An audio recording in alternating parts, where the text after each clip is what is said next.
welcome you to the fourth and final session roundtable of this Global Forum on Family Farming.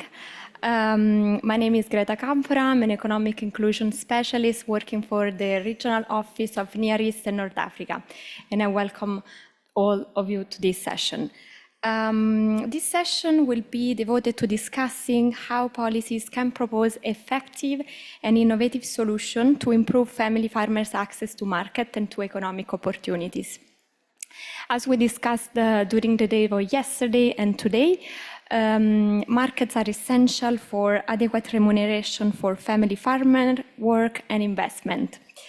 We will also explore innovative economic opportunities that improve the condition of family farmers and their participation in value chains, and also reinvesting the added value in their production unit and enhancing territorial development.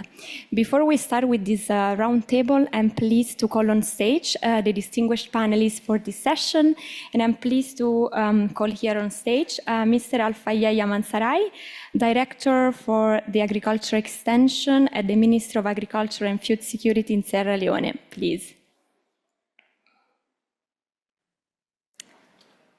I also would like to introduce Mr. Alessandro Sharnazarov, Head of Rural Development Division at the Agriculture and Rural Development Policy Department for the Ministry of Environmental Protection and Agriculture in Georgia. Please to come on stage. We also have Mrs. Teresa Marechaud, President of the Granata Network of Rural Women Producers. Welcome.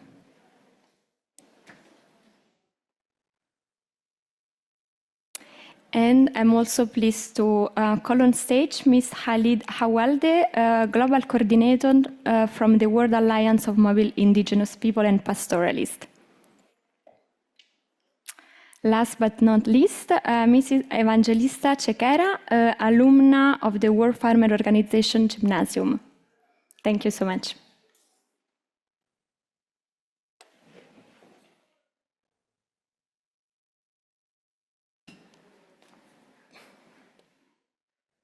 So this roundtable will take us around the world to hear about 3 panelists reporting the experiences of effective policy solutions implemented in these 3 countries. There's no interpretation. Okay, maybe we should wait.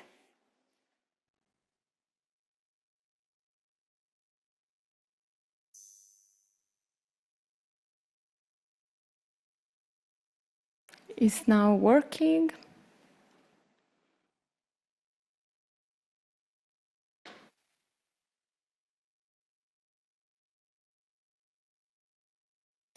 Thank you so much. Let's try if it's work. I think so. Okay, so this roundtable around market access and economic opportunities will take us around the world, and we will hear about 3 distinguished panelists here reporting the experiences of effective policy solutions implemented around the world.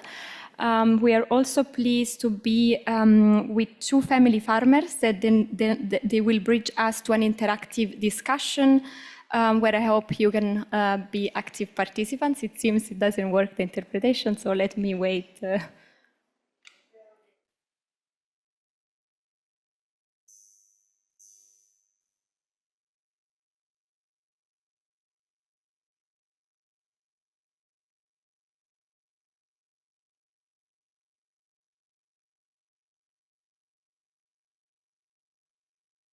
Let's try again if it's working.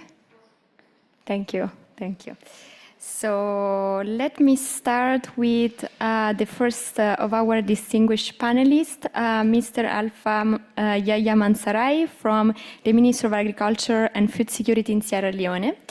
Mr. Mansarai, in your country, the government is engaging with family farmers and other relevant stakeholders to implement a national action plan for family farming. What is your experience in promoting access to market and other economic opportunities for family farmers in Sierra Leone? You have 6 minutes and the floor is yours.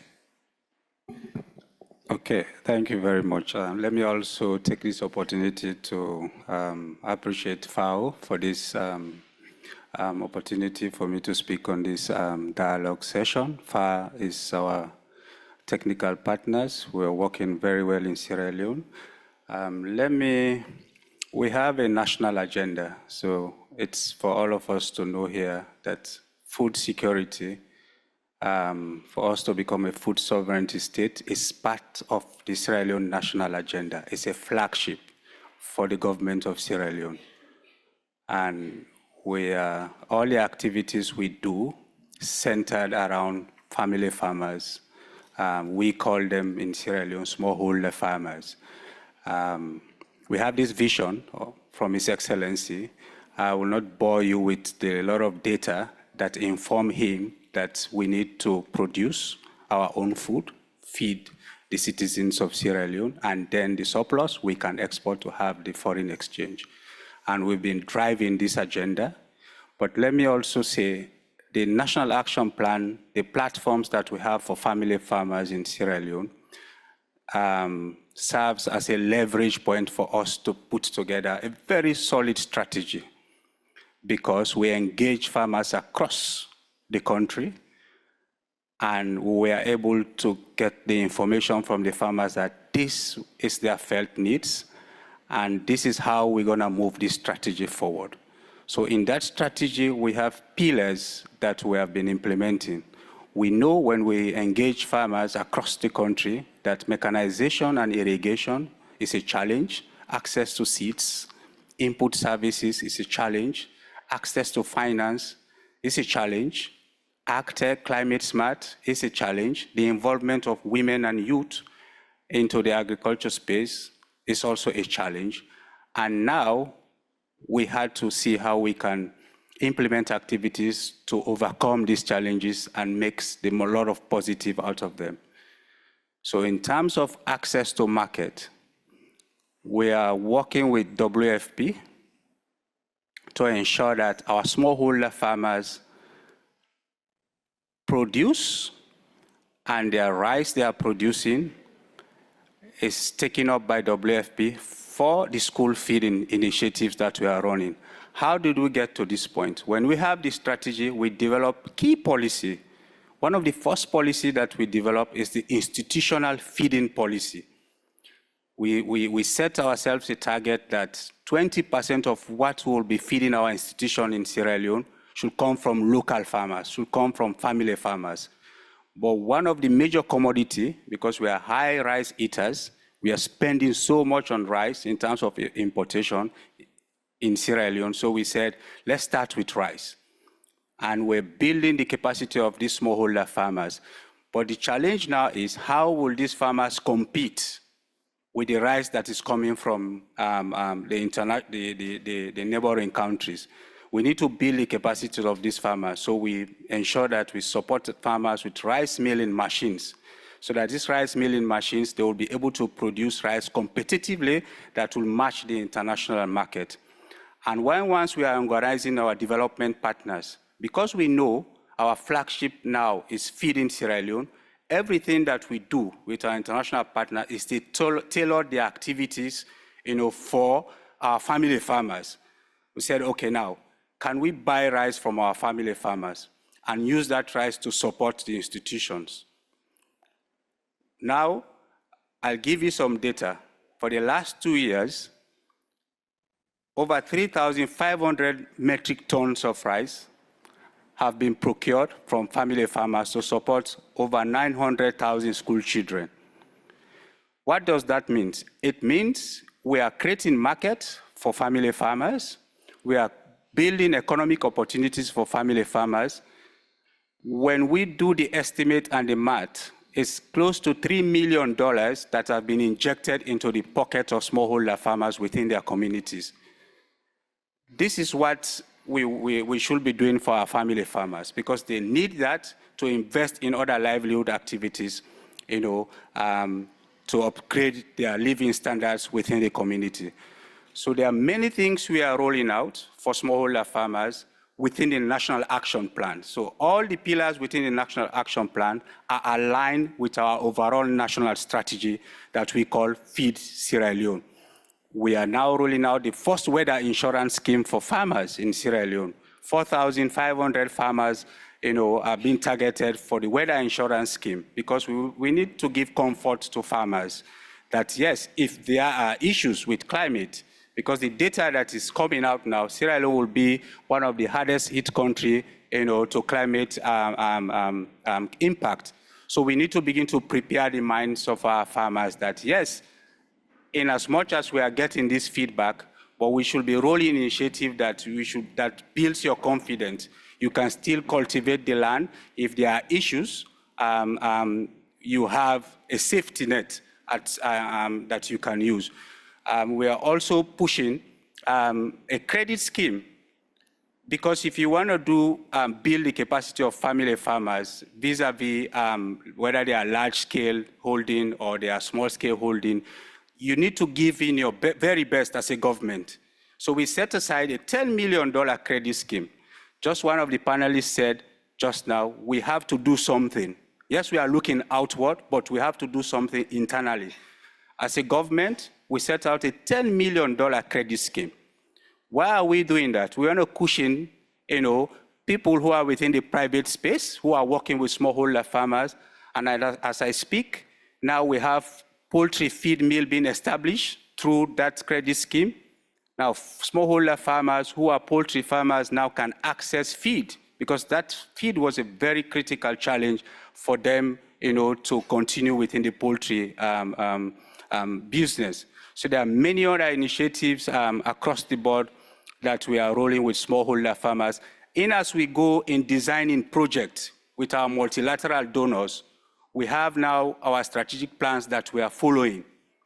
We will be launching a $110 million livestock project for smallholder farmers across the board. A $75 million project from the African Development Bank that sits, and specifically address the issues for smallholder farmers in terms of land development. But let me end by saying, we cannot do all this just as a single sector. In addressing food security issues, food insecurity issues, there should be multifaceted approach. So in Sierra Leone, we have the president himself chairs the advisory board. There's an advisory board towards the food security drive that we are moving towards. The president chairs that, and all the ministries that are critical. Now we are talking about land issues. If you want to address issues for family farmers that are facing challenges on land, you need the Ministry of Land to come on board. You want to do irrigation, water, you need the Ministry of Water Resources to come on board. So because these are the critical players that you move together, you develop policies, and then you can implement these policies for the interest of family farmers. Thank you very much. Thank you so much, Mr. Mansaroid, and thank you for having highlighted the different pillars and the action plan and the strategy for Sierra Leone, and also for bringing here this participative and multi-stakeholder dimension, which is very important when it comes to policy dialogue and policy making. It's now my pleasure to give the floor to Mr. Alexandre Sharnazarov. I apologize for any mispronunciation, Head of the Rural Development Division at the Ministry of Environmental Protection and Agriculture in Georgia. Please, if you can give us a 6-minute overview on how to address the market-related challenges faced by small-scale farmers and family farmers in Georgia. You have 6 minutes. Thank you. Over to you. I'll do my best. During the last few days that we had this discussion about the family farming, we heard multiple calls for action, and how can we translate the very wonderful and meaningful policy document that FAO has developed for the nations, and also we have on our national level developed the policy frameworks, and how can we translate this into implementable and actionable, very concrete steps, and how can we address the vulnerabilities of small-scale farmers. Now I will try to provide a little insight. I will provide a little insight in Georgian context to explain why it is so important, and why at the same time why it's very hard to target each and every farmer each and every small family farmer, and why joint action and cooperation is important to ensure that we leave no one behind and no family farmer behind. So the key conceptual feature of family farming in Georgia is the land fragmentation and quite high number of smallholders. To give you the context, for example, our latest census shows that for less than 4 million people that we have in Georgia, we have more than 500,000 agricultural holdings, possessing on average less than 1.4 hectares of agricultural land. This is an essential feature to keep in mind, to have in mind while elaborating on any possible policy solution for family farmers, particularly when it comes to their access to markets and economic opportunities. To that end, in Georgia, we try to address these market access vulnerabilities that our smallholders have by encouraging and promoting collaboration among them and creating economies of scale. From a legal perspective, in addition to the law of Georgia on entrepreneurs that we have in place, since 2013, Georgia adopted a special law on agricultural cooperatives, enabling recognition of such legal entities. Since then, Georgia in particular, and the Ministry of Environmental Protection and Agriculture of Georgia, which I'm representing, has elaborated and implementing several state programs and measures targeted to support recognized agricultural cooperatives. And over the last decade, we have provided a wide range of support, particularly through more flexible funding schemes with higher co-funding share from the state for the recognized cooperatives. The support including investments in primary production as well as processing enterprise and processing equipment, machinery, as well as investments in storage and processing capacities and technical support as well. However, we face the challenges of unsustainable and short-term collaboration among farmers when cooperatives, not all of them, but large part of them, cease to exist once there is no additional financial incentive from the state side. And this is quite a challenge for us.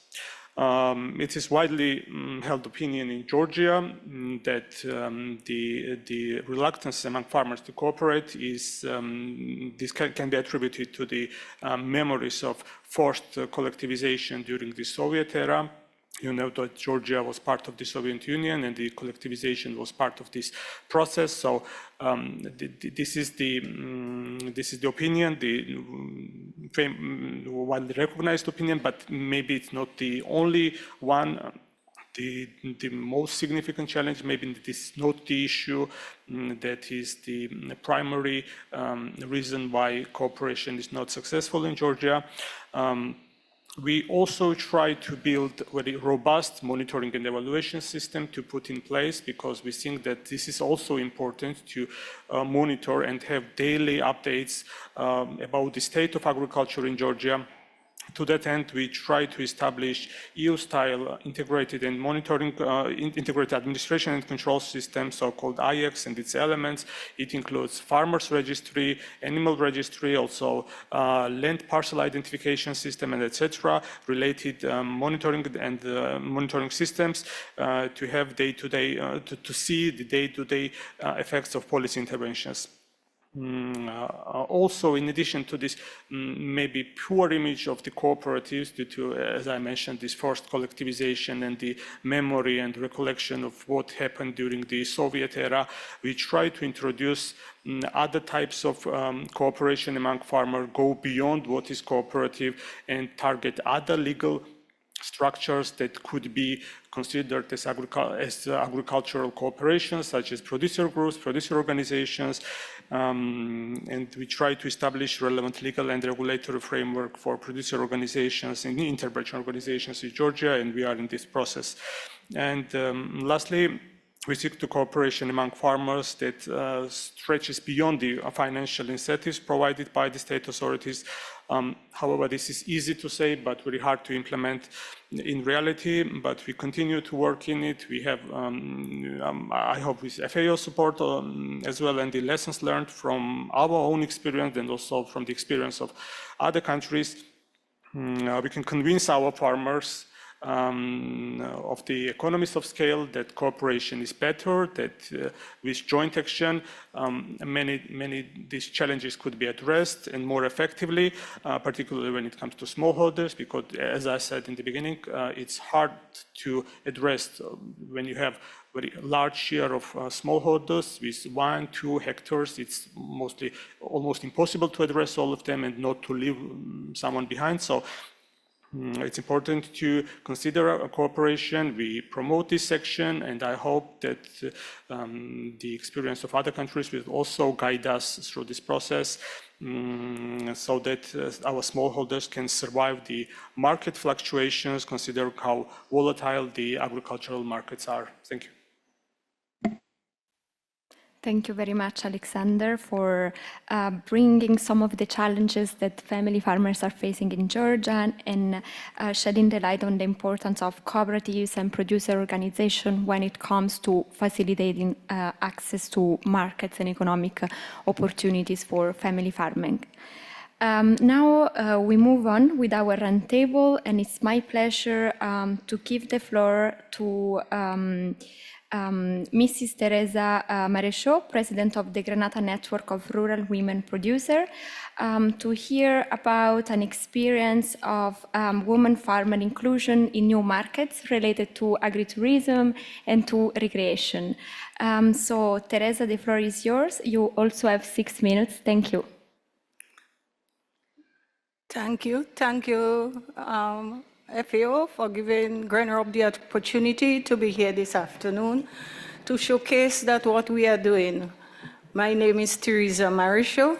I'm from Grenada, in the Caribbean, and I'm the president of the Grenada Network of Rural Women Producers and also a full-time farmer, a retired agricultural officer.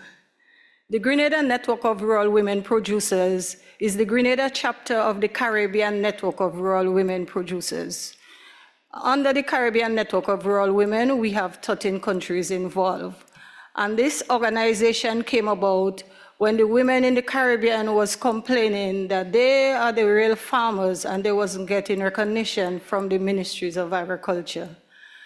ICA at that time was mandated to do a survey to find out whether the women are the real farmers. At the end of 6 months, ICA concluded the survey where the Ministry of Agriculture worked along with ICA.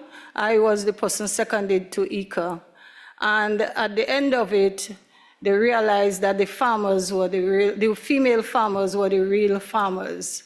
A meeting was held in Guyana, where all the 13 countries that were involved in the survey came together to decide the way forward. And at that meeting, it was decided that they will form a Caribbean network of rural women, and the other countries will follow with their chapters. Hence, the Grenada Network of Rural Women was born. The Grenada Network of Rural Women will be celebrating the 25th anniversary on the 13th of December this year. In our organization, we have just over 80 members. 3 years ago, we amended our constitution to bring in men in our group because we got the mandate from one of the big resorts, the Sanders Resort in Grenada, to supply them with fresh fruits and vegetables for their guests. And we prepared a project, and just over $150,000, the foundation gave the group a grant. And we were able to assist our farmers by installing irrigation on their farms, rainwater system, rainwater harvesting system, nursery, so that we could grow our own seedlings and distribute it to the farmers. In so doing, we're able to control the planting schedule with our farmers. At the end of it, we were able to have a very successful delivery with the Sanders Foundation. The Sanders Resort, hence the foundation. We also got the opportunity with the other hotels in Grenada to supply them with fresh fruits and vegetables. And we link the market, linking agriculture to tourism. We have a small video on some of the activities that we are doing. Just pursue that up. Some of the activities that we are doing in our group. by turning back.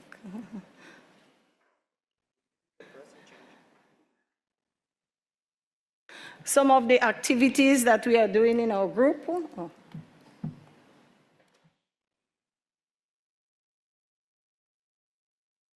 Here we have a map of Grenada, because I guess some of you all here don't know Grenada. We are very small in the Caribbean.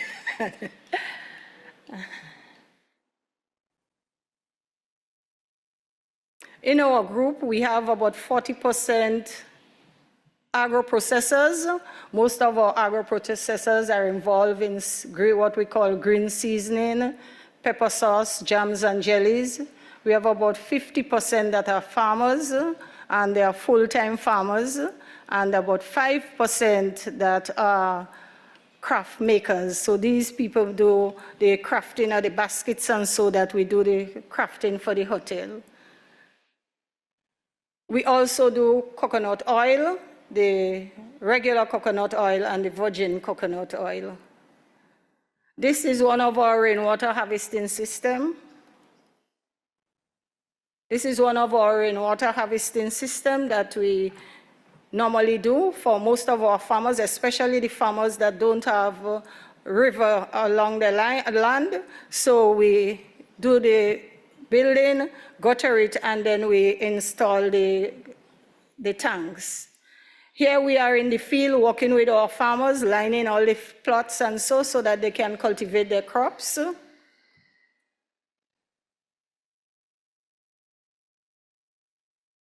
This is where we were opening our seedling nursery, because it is important that once you're getting into agriculture, you have to make sure that you have your own resources.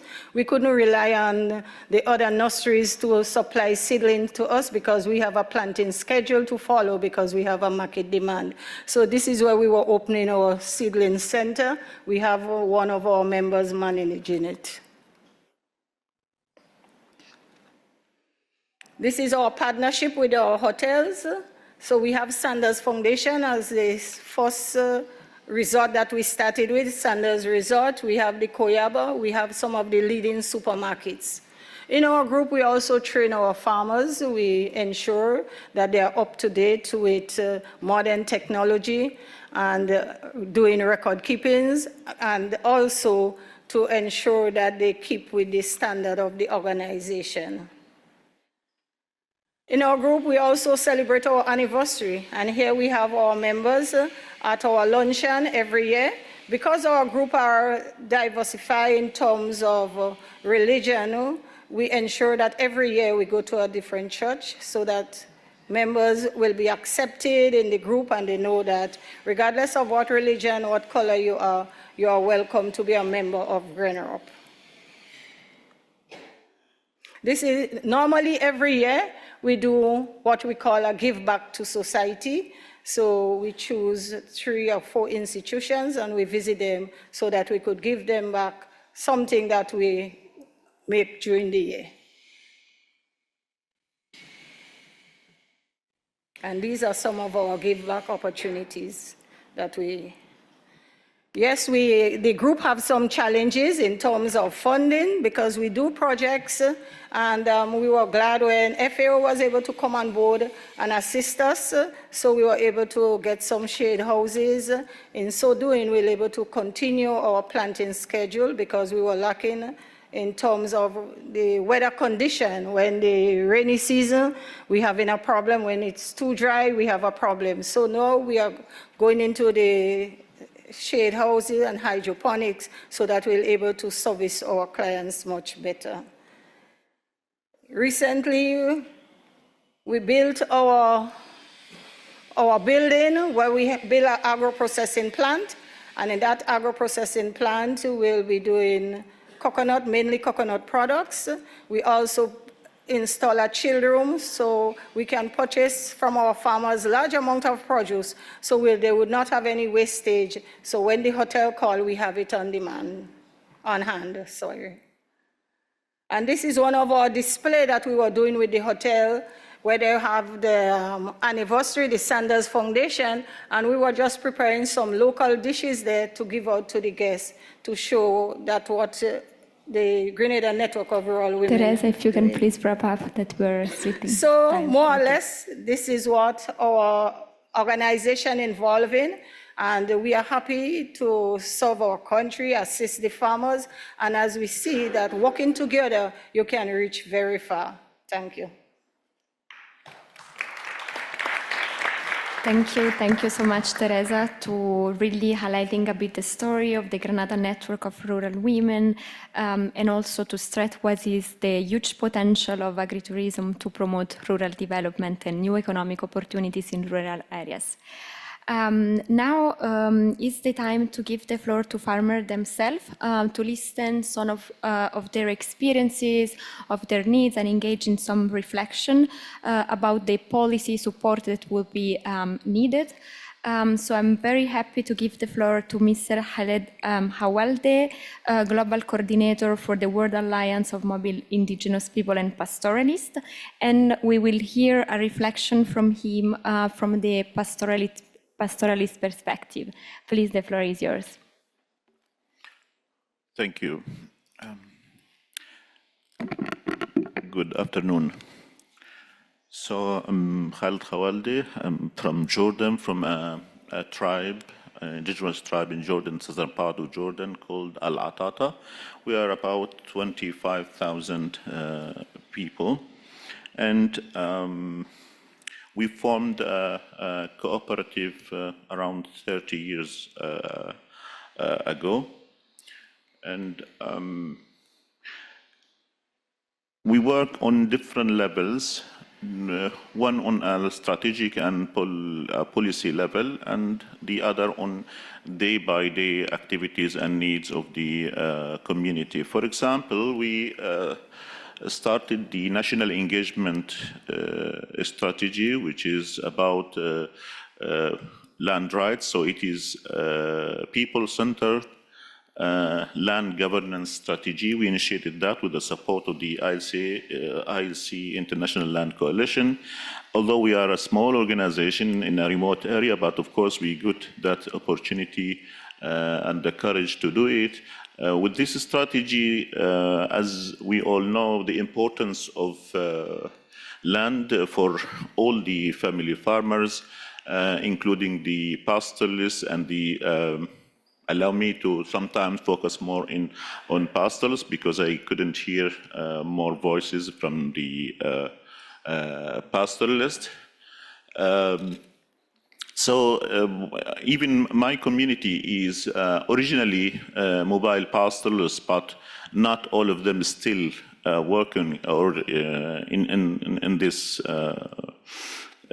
career, if I can say. So we have people who are like who's now planted trees, grow like fruits, crops, and others who still keeping the animals.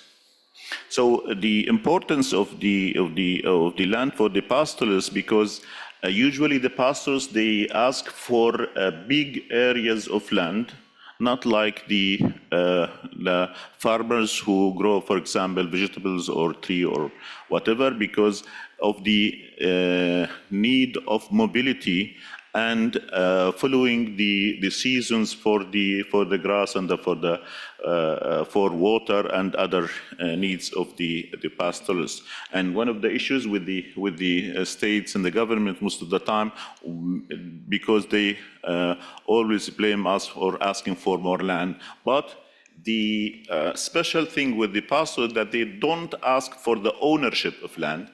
They only ask for the right to access the land and use the land seasonally, you know.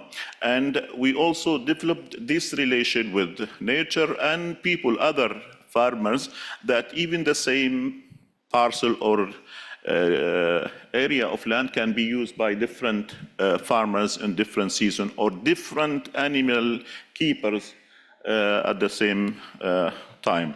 So with this strategy, it was very important, and I think it is one of the pioneer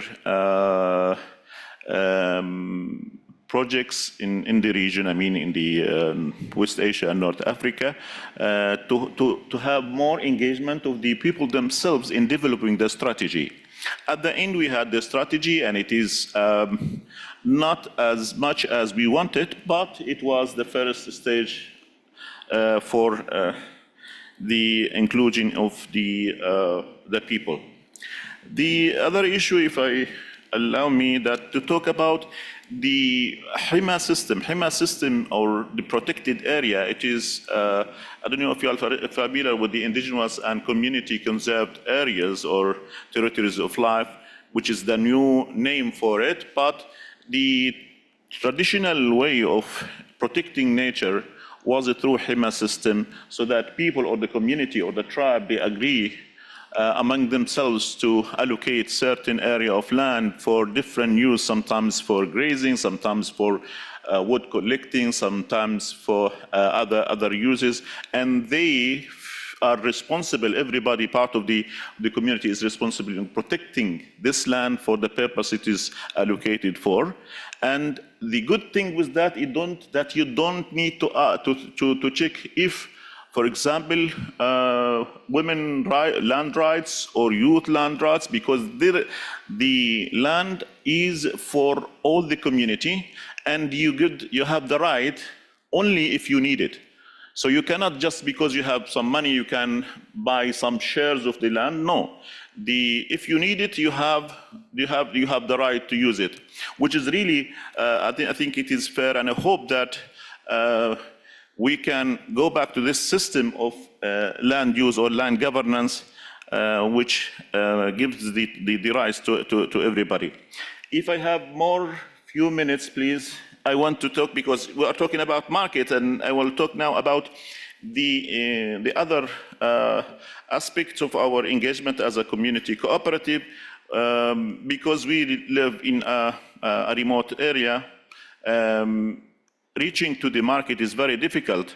The other option for us is to start the ecotourism, or what we call it solidarity tourism, and the higher level is the exchange tourism, which is that you offer the opportunity for the community to sell or market their products, which is not only the animal products or the farming products, but also the cultural products, including not only the handicraft, but also the traditional knowledge and the practices that is missing or vanishing now. So, and the very, very good thing about that is that it is an opportunity to not, for example, in some cases of tourism, the tourists arrive to the rural areas or the community to feel that he is supporting them as they are poor. But in the exchange tourism that we have initiated, it is like peer-to-peer, and that we all at the same level. So even if you are an engineer or a doctor or whatever experience that you have or degree, but the shepherd has knowledge that it's specific that you don't know it, the farmer, so we learn from each other. So this is the exchange on the same level, not upper hand and lower hand. I'm sorry I have much to say, but thank you so much. Thank you so much for sticking in time, and thank you so much, Khalid, for bringing this perspective, especially, thank you. Especially when it comes to land governance and land rights for pastors and pastoralists, and to bring again this alternative economic opportunity for ecotourism or solidarity tourism by using traditional knowledge. Thank you so much. So now I have the pleasure to give the floor to Mrs. Evangelista Cequera, alumna from the World Farmers Organization Gymnasium, to share with us her experience as a young farmer and innovator. Evangelista, you have the floor, and 6 minutes. Thank you. Thank you. Excellencies, colleagues, and fellow farmers. It's a pleasure to join this discussion. And I would like to thank the speakers of this roundtable for the amazing insight, because much of what you said resonates with me, with my experience as a farmer. That is why I am especially glad to bring my perspective to this roundtable topic. That is how to ensure that family farming is not only sustainable, but also economically viable in the world we live in. Family farmers are the backbone of our food systems. Yet many of us struggle to access markets on fair terms. This is because of the rising cost of production, a combination of climate shocks and economic instability. This means that too often we are price takers and we do not have a say in the prices. For young farmers in particular, the lack of a reliable and profitable markets can be discouraging, and it makes it harder for us to imagine a future in agriculture. There are also structural barriers in many rural areas. Basic infrastructure is missing. Roads, storage facilities, and broadband connectivity. Without these, we lose harvests. We miss opportunities, and we cannot compete with high-value markets. A personal experience is that we lost an investment of $2,000 after our chickens got bad because we didn't have proper storage facilities to keep them chilled. Yet I am convinced that there are solutions. Stronger farmer organizations and cooperatives can give us the power to negotiate better and to participate in value chains on more fairer terms. Digital tools, when made accessible, can connect us more with customers and reduce transaction costs and also create transparency. Public procurement is another powerful tool, just like one of the speakers mentioned here. When schools, hospitals, and institutions source their food from family farmers like myself, it creates a stable and local markets. The WFO Working Group on Food Security and Nutrition is already proposing developing a position paper on school meal programs designed and planned in collaboration with farmers. This is just one example of how procurement policies can be structured and benefit producers as well as communities. We also need to think about finance and risk management. Affordable credit and insurance can make a difference. This is between investing in the next season or not investing at all. For young people and women like myself who face additional barriers, such support is crucial. As a young farmer, I'd like to stress the role of innovation. My generation is eager to experiment both in technology as well as new business models. I am a proud farmer and I am an innovator, as I have managed to come up with an off-the-grid chick brooding device that is reducing chick mortality rate by 95%. This device is currently being used by small-scale poultry producers in Zimbabwe. But innovation needs an enabling environment. Mentorship, startup support, and platforms where youth can exchange ideas are essential. I am a proud product of the WFO Gymnasium program, where they offered peer-to-peer learning and opportunities for exchange that empowered me to grow my skills, confidence, and networks. In closing, let me say that we family farmers are asking for fair roles and equal opportunities, as well as policies that allow us to compete and thrive. Investing in market access is not only about raising incomes. It's about sustaining rural communities, creating jobs for young people, and ensuring resilience of our food systems. I strongly believe that this is possible with the right policies, with genuine collaboration.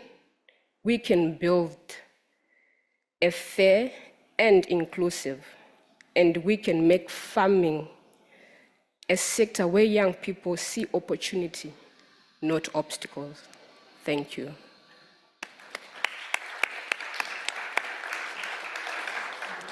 Thank you so much, Evangelista, for bringing your personal experience and your real-life example as a young farmer and innovator, and especially to bring some of the solutions that have been mentioned during the 2 days of this dialogue, such as digital tools and innovation, but also public procurement, especially through schools, and investing in finance, such as credits and insurance.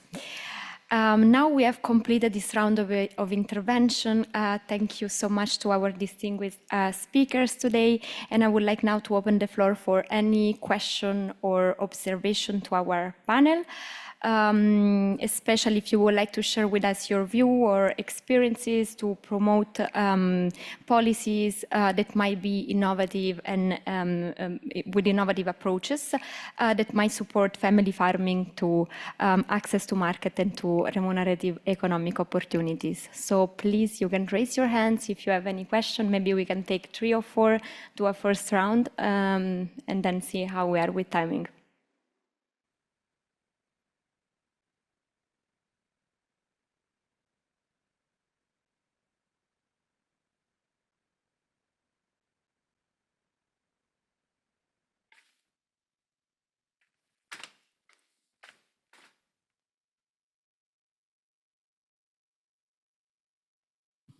Thank you, Britta, and our colleagues.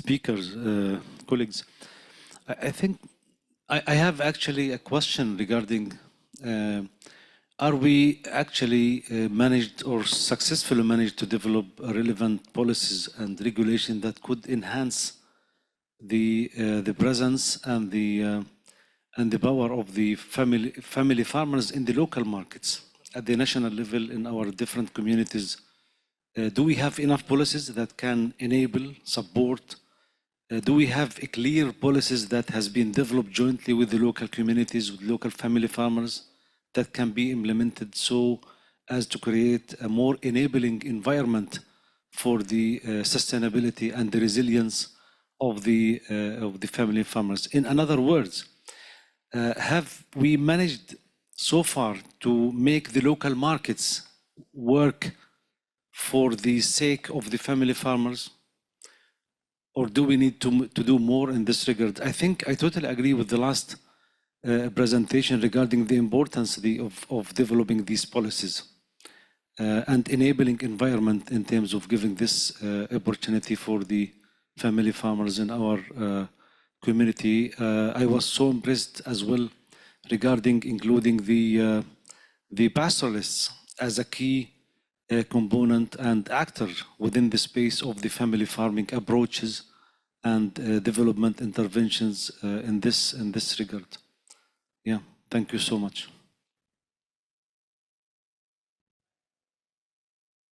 Thank you so much, Hamid. Let's see if we have other questions from the audience or observations.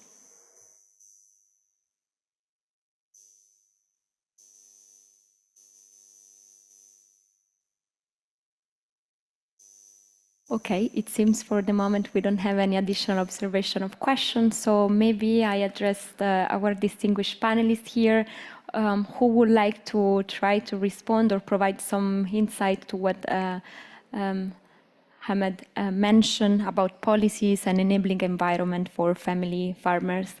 If any of you, please, Evangelista.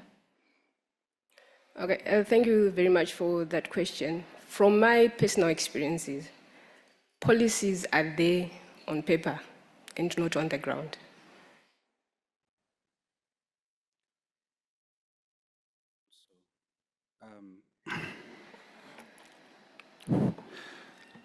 So let me also say, of course, policies are developed, like she said, they need to be implemented. And you should have the framework. It's not only about developing policies. There are a lot of policies that have been developed, but they have not been implemented. And you need to have that framework where you can successfully implement the policies. But if you develop policies in isolation of those who the policies will eventually impact, it will be also difficult for you to roll out, proper implementation of these policies. So like I said, whilst we are engaging with the family farmers across the country, there are critical areas that they want, policies to be, generated. And as government, we're moving towards that direction. Yes, we are producing, but we are competing with the international market. You want us to scale up our rice production. But because there are rice coming, from outside, it's difficult for us to compete. So that's where the policy, was born, that we need to do our institutional, feeding policy, revamp our local procurement. But if you are doing that, you need to also look to the other side, how you can support these farmers to produce the varieties that consumers, can consume. You need to ensure that they have the infrastructure to process this rice in a competitive manner. So there are a lot of infrastructure needs that you need to put. You need to ensure that the feeder roads are fixed so that they can be easily, bring produce to the market. But we are saying all this, we need to engage. As government officials, we need to engage on the other side with farmers, family farmers, cooperatives, associations. Like in Sierra Leone, we have the umbrella body for farmers, which is called the National Federation of Farmers. They are very vocal. When once we are designing projects, like the project I spoke about, the $105 million livestock project, we will launch in October 2025. We have already identified a policy.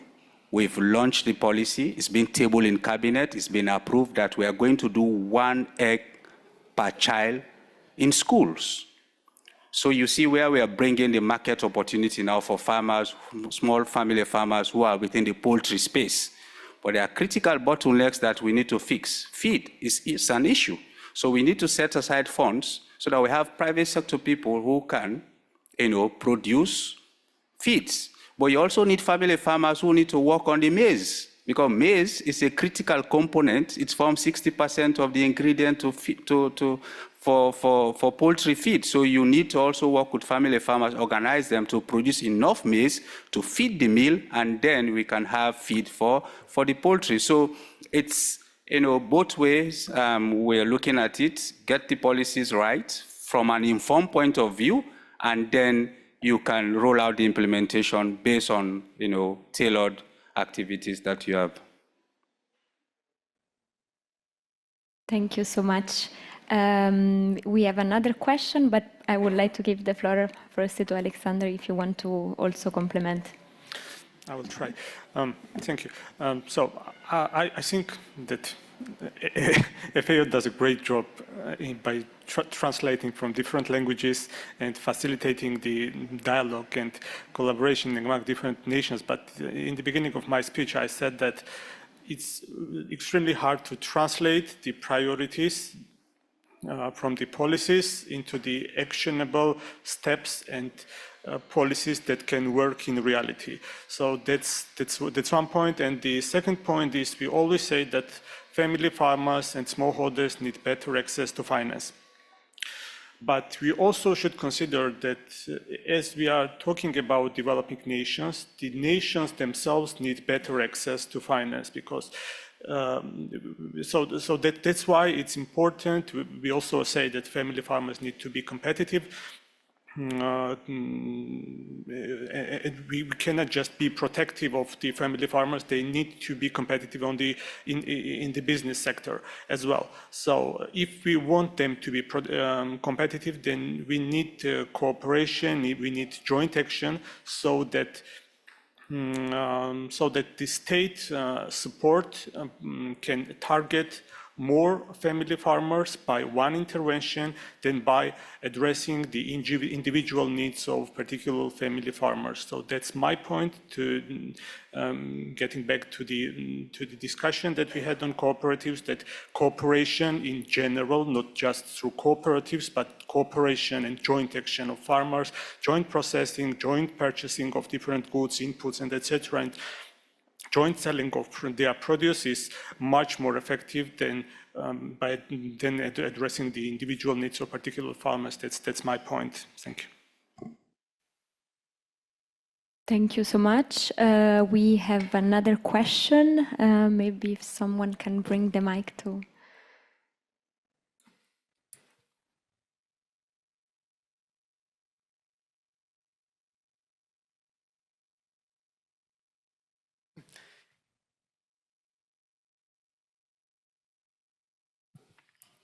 Thank you.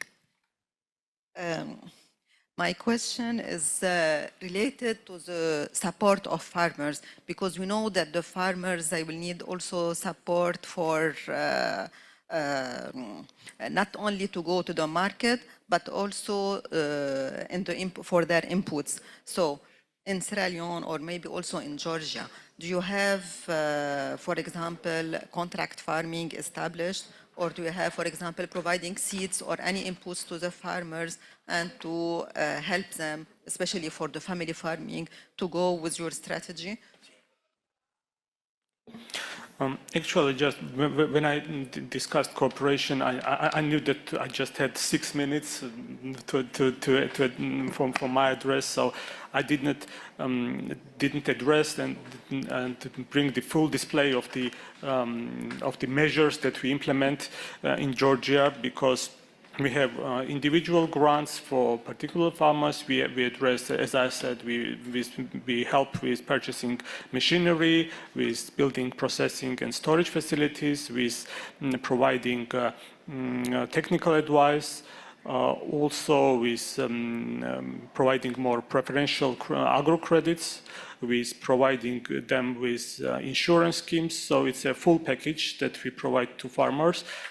But we provide the exact same measures to the agricultural cooperatives with more preferential and with higher share of state support. For example, if we provide individual farmers with 50 to 50 co-funding scheme, then we provide, for example, 60–70% co-funding from the state side to support cooperatives, so that we promote joint action.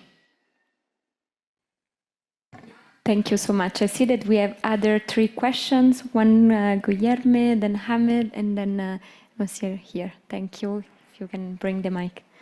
Thanks. Thank you. But my case is, it's more a comment or a clarification. Sorry to intervene on this. Because one of the things we are investing a lot, and I think it's the main purpose of the decade, it's to promote public policies, on family farmers, promote more investments to family farmers. So the public policies is a combination of different stages in order to be concrete, in order to reach the farmers. And this includes the aspect of the normative part, the legal, Sometimes you need to adjust a legislation, sometimes you need to promote a specific normative, sometimes you need to create a responsibility to give mandate to a certain institution to take action. So it's when you adopt, the government adopts the idea that they will have to take action in some way. But this is not the full public policy. In order for public policy to be implemented, you need to have other stages, no? You need to consider how to deliver this, which are the operational capacity I have, how I'm gonna organize the governmental apparatus in order to be able to provide the service, no? And then mobilize all the actors to deliver the services. So policies sometimes are the legislation, no? The legislative part, the legal part, the legal or infra-legal part. But when we stop only in this part, usually the public policy will not be delivered. But what we are all looking for are for more public policies, no? How the government offers services to family farmers, how they can bring services. So I think it's important for us all to level and have this clear on when we are advocating, because we are all looking for more public policies, for more policies. And we developed a learning framework on this, so offering an overview of all these different steps and which are the aspects that needs to be considered that are available for the farmers' organizations, for the governments, to strengthen their capacity on this understanding of public policies and to be able to deliver. Thank you so much, Guilherme, for bringing this clarification. I see that we have still 2 questions, so if you can raise again your hands as they can bring the mic here.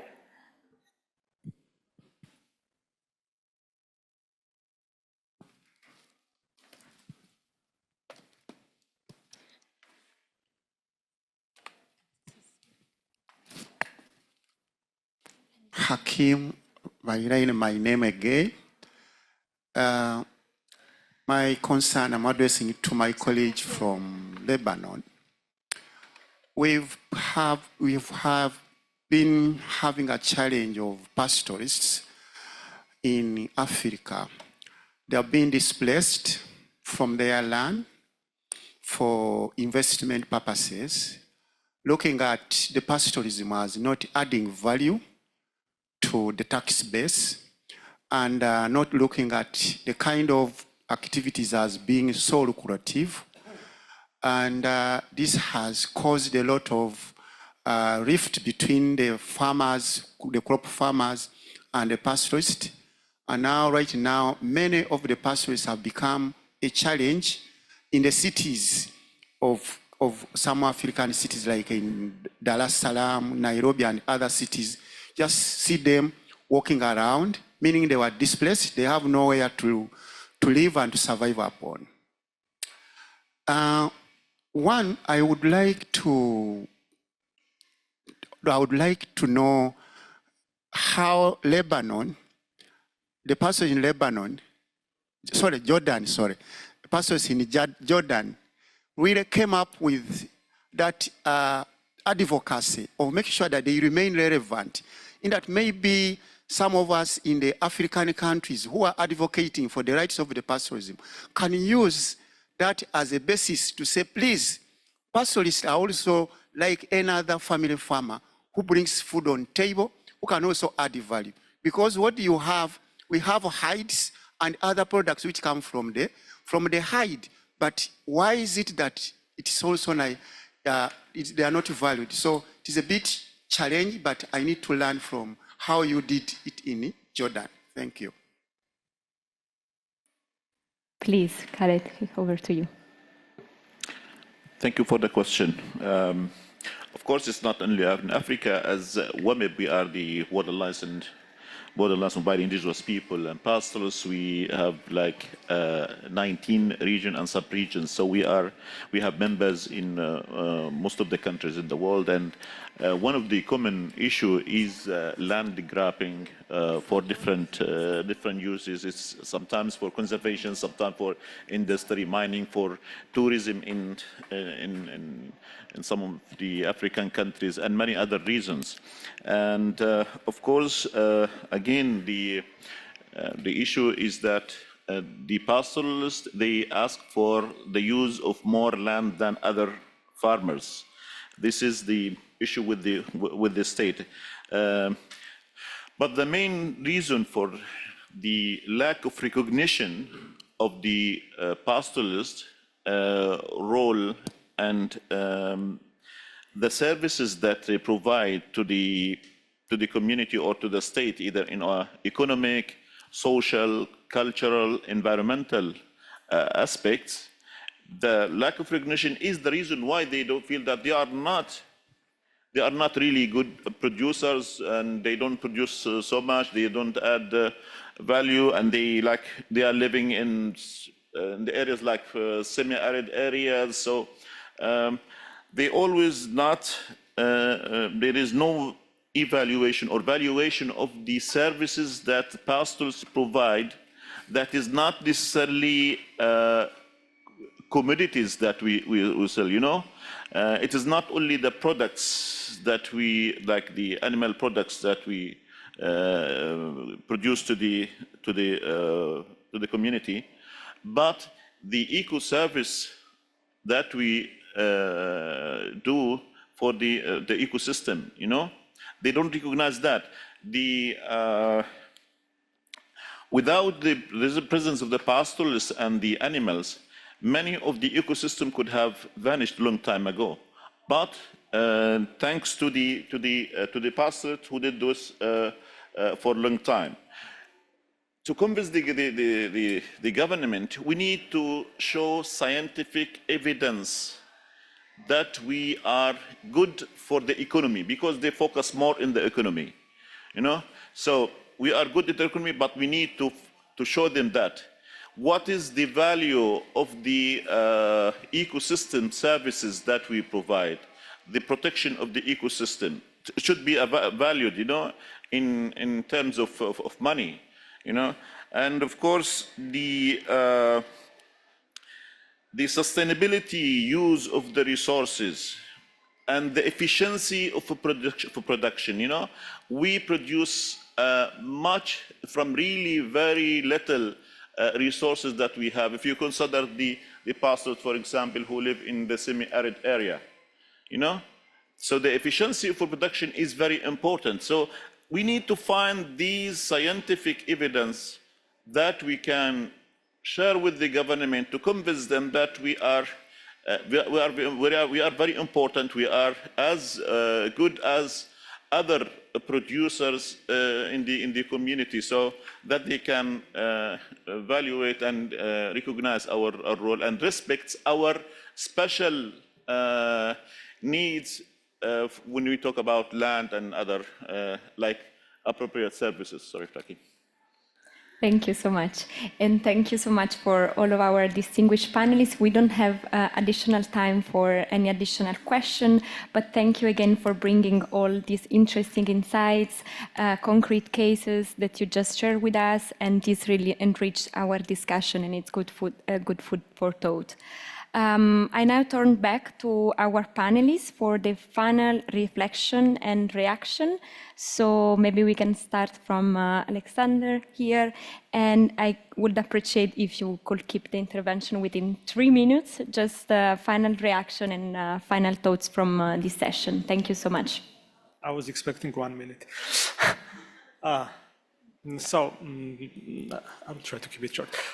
So I think what we agree on during the discussion, I came with the thought that what we agree on is that we all the nations are determined to support family farmers and family farming, but where the disagreement part starts and where we have different perspectives maybe is that how we try to address their particular needs.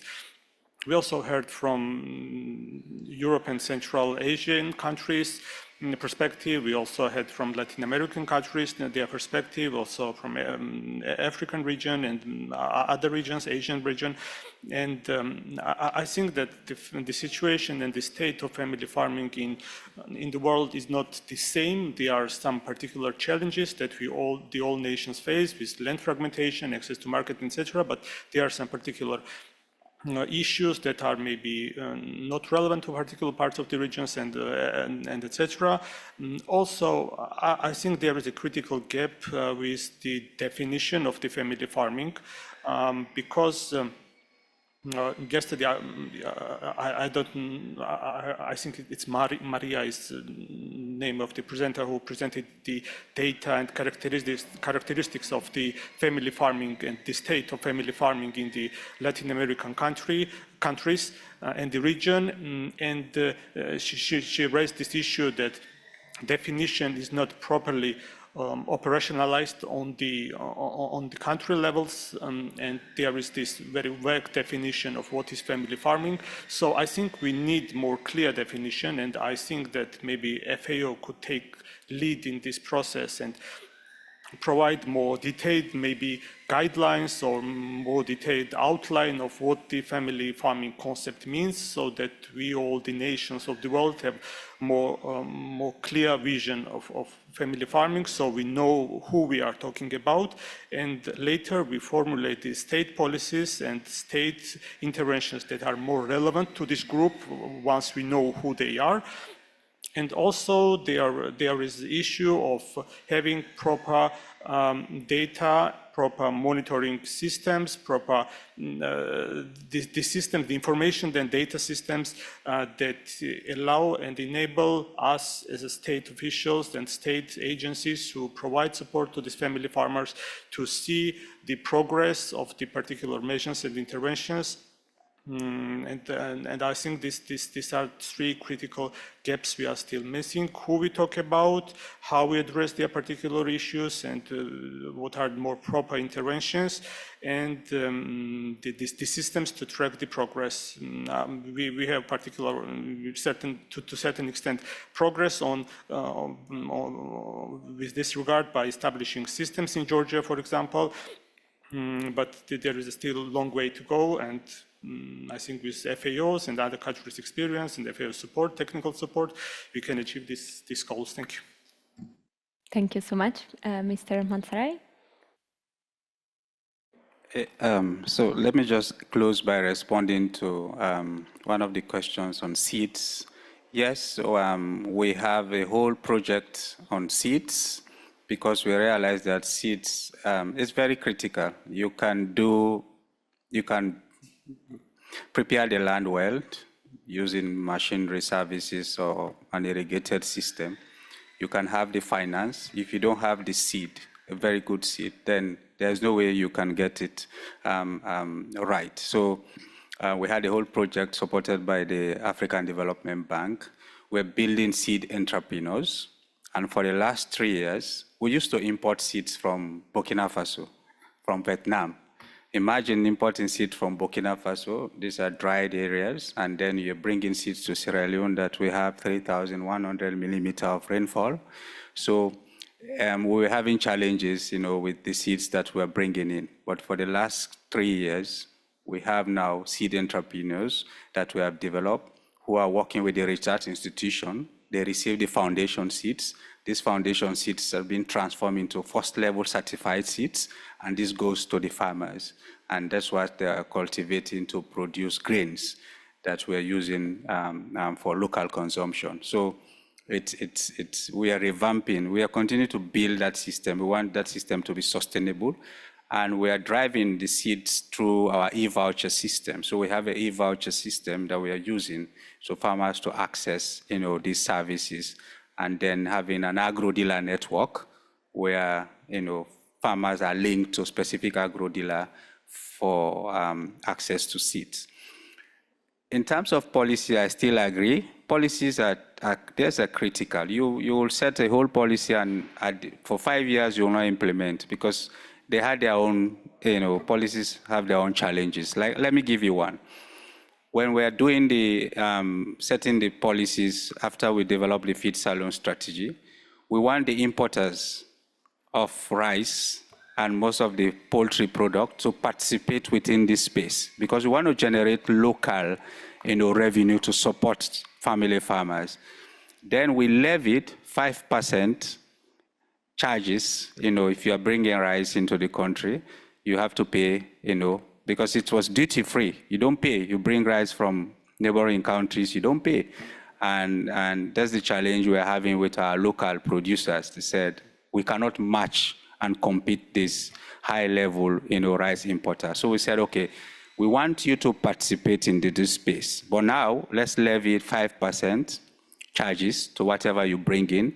You cannot produce, but at least, you can serve as an aggregator, or you can deploy, high-level infrastructure like processing machines so that they can, produce process high competitive rice, that we can locally consume.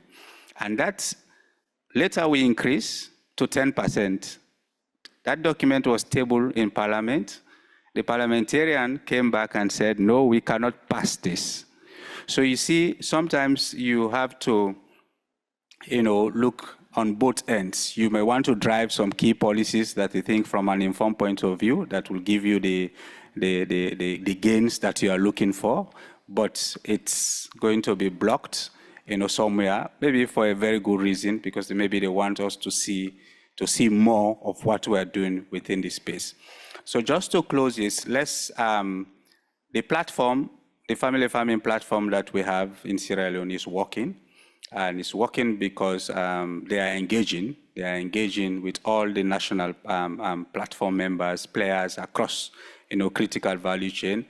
And we are using that platform to engage government as we design more policies, as we develop more projects, because if you develop projects and you go back to farmers and said, this is not our felt need. So we are developing projects from an informed point of view that, yes, these are the needs of family farmers. Let's build the irrigation system for them. Now with the African Development Bank project, we are developing their own land. These are family lands. We say we want to develop 12,000 hectares of family land. We'll develop and then they will be working on the land. Please wrap up that we are out of time. Yeah, thank you very much. Please, Teresa.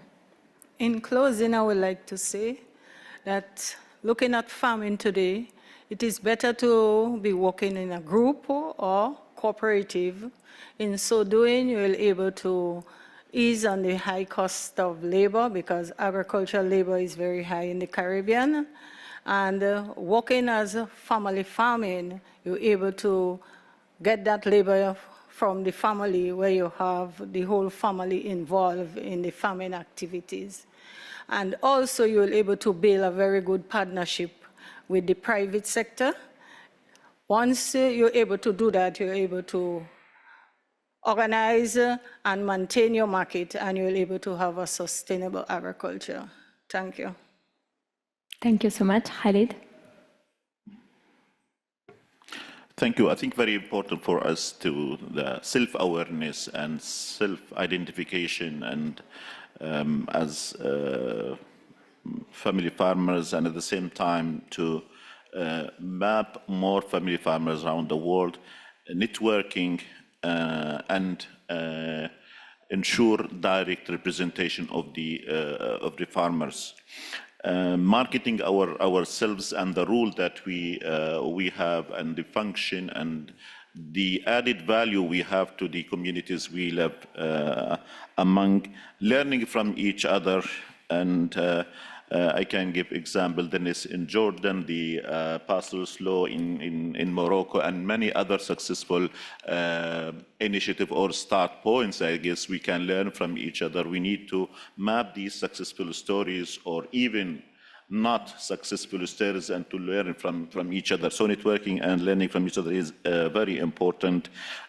For policies, I think policy is very, very important. Either if they are implemented, that's the best, because the ultimate objective of a policy is to be implemented and to change, to have the impact on at a grassroots level. But if we don't have it, that developing a policy is very important so we can use it. If you cannot succeed to use it now, maybe tomorrow, maybe after tomorrow, but we don't miss an opportunity to develop or to influence a policy at any moment.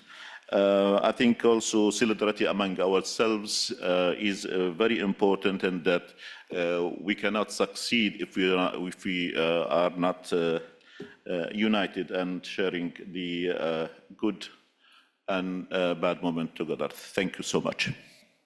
Thank you so much. Evangelista? Okay, thank you very much. So I'd like to share that family farming is not only about food, it's a livelihood. And I believe that with the 3 E's, that is education, experience, and exposure, we can make family farming sustainable. Therefore, I'm challenging policymakers to please enable, to capacitate farmer organizations, because it is through farmer organizations that family farmers can actually be able to get these 3 E's. An example is myself. I come from a family that does farming, and from family farming, I became an innovator. That's one of the reasons that I am here today, because I'm not only a farmer, but I have a unique selling point, which is innovation. Thank you. Thank you so much again. This discussion, this roundtable comes to an end, and I would like to congratulate all our speakers and colleagues who contributed to this session. Our joint reflection will continue because there will be the last session of this forum, and we'll focus on strategies on following up the promotion of innovative policies and for family farming in the next future. So I'm very pleased to call on the stage the distinguished moderator for next final session, and thank you again for all the panelists. Maybe we can congratulate all with them. I'm very pleased to call on stage the moderator for next session, Mr. Luis Beduschi, Senior Policy Regional Office for the Latin American and Caribbean at FAO. Thank you so much again.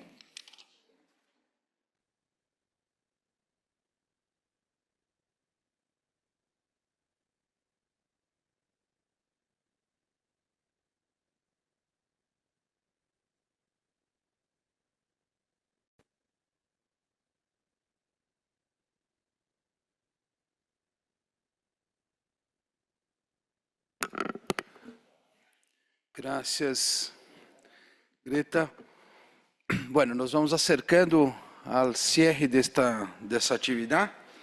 Eu vou pedir que me acompanhem já em la mesa. A los colegas les voy a nominar, assim se queda mais fácil que tenhamos todos acá, e aí iniciamos. Ao senhor Ron Hartmann, diretor de Compromisso Mundial e Mobilização de Recursos del FIDA, por favor. Welcome, Ron. La senhora Adriana Herrera Moreno, secretária da Secretaria do Comitê de Seguridade Alimentária Mundial, el CSA. Gracias, Adriana. La senhora Luisa Volpe, líder de Promoção, Políticas e Associações de WFO.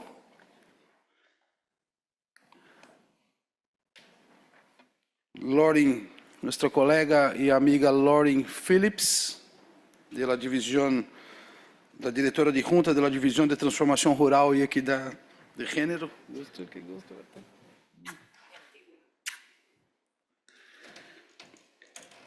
A nuestra amiga Belén Citoler, directora en el Foro Rural Mundial. Gracias, Belén. A mi amigo Adriano Campolina. Adriano é oficial superior de políticas, aqui também na Divisão de Transformação Rural e Igualdade de Gênero da FAO. Ao senhor José Maria Oviedo Chávez, do Comitê Internacional de Coordenação da Via Campesina. Também a Tiffany Marcel, coordenadora de projetos, Associação Nacional de Jovens em Agricultura, ANAIA. Graças, thank you, Tiffany. E por último, pero no menos importante, meu amigo Guilherme Brady, jefe da Unidade de Agricultura Familiar, Redes Parlamentares e Comunicação para o Desenvolvimento acá de la FAO.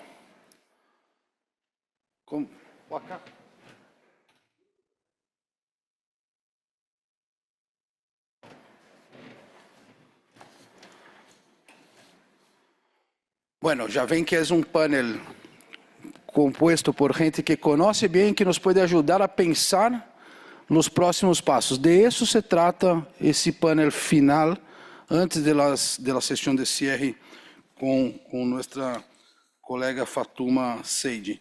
Acá estuvimos discutindo estes dias, ¿no? Refletindo sobre lo que hemos logrado, sobre lo que hay que venir hacia adelante, e acá é o que vamos fazer também, escutando alguns de los colegas.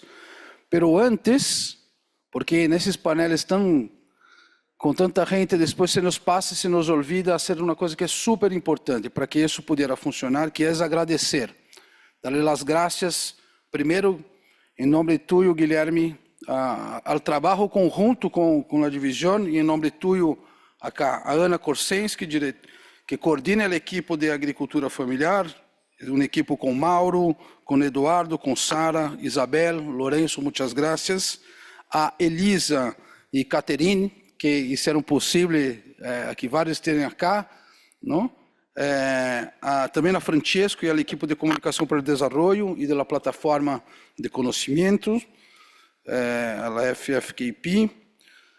Isso se hizo com as regiões. Então, acá, os colegas de Budapeste, Morten, Bianca, Vitória, sem vocês, hubiera sido impossível coordenar isso todo. Assim também com os colegas em nossa oficina em El Cairo, em RN, Greta, Nadida, Dália, nossa querida amiga, colega e amiga que nos ajudou, estuvo muito involucrada na última atividade em El Cairo.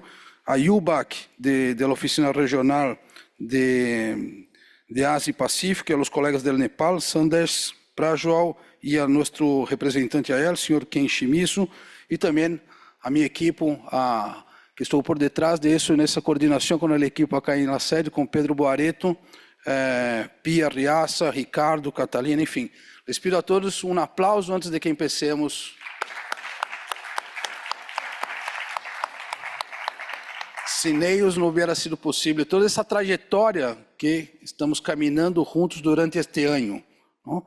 E para reflexionar um pouco sobre o que vem hacia adelante, é que pedimos a los colegas que em não mais do que 5 minutos, porque senão se nos vão os intérpretes, nos deem algumas mensagens, algumas reflexões, cada um desde seu lugar, não? Desde sua perspectiva. Assim que vamos começar primeiro com Ron Hartmann, desde o FIDA, também nosso sócio em la implementação do desenho de agricultura familiar. Ron, 5 minutes, please. Well, thank you very much, and good afternoon, colleagues. It's a pleasure to see so many familiar faces, many who I've known for many years, and welcome to fellow panelists as well. Before maybe saying some words on behalf of IFAD, just to also thank FAO for hosting and all the organisers who put a lot of work into bringing us all together today. It's a real honour, as always, to engage in any of these discussions on behalf of IFAD. And many of you that know IFAD well are aware that our mandate is very much focusing on rural people, and particularly those rural people that are most disadvantaged in societies. And it's one of the travesties we face as an international community that many of our most food insecure and impoverished populations are particularly small scale and family farmers. And that's why this agenda is just so important for us at IFAD and our mandate.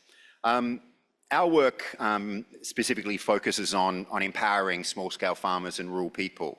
And we do this by a number of ways. Most predominantly, we do it by working with people themselves. Too much of international assistance, while well-meaning, is top-down and doesn't incentivize rural people to engage in activities and influence policies that affect them.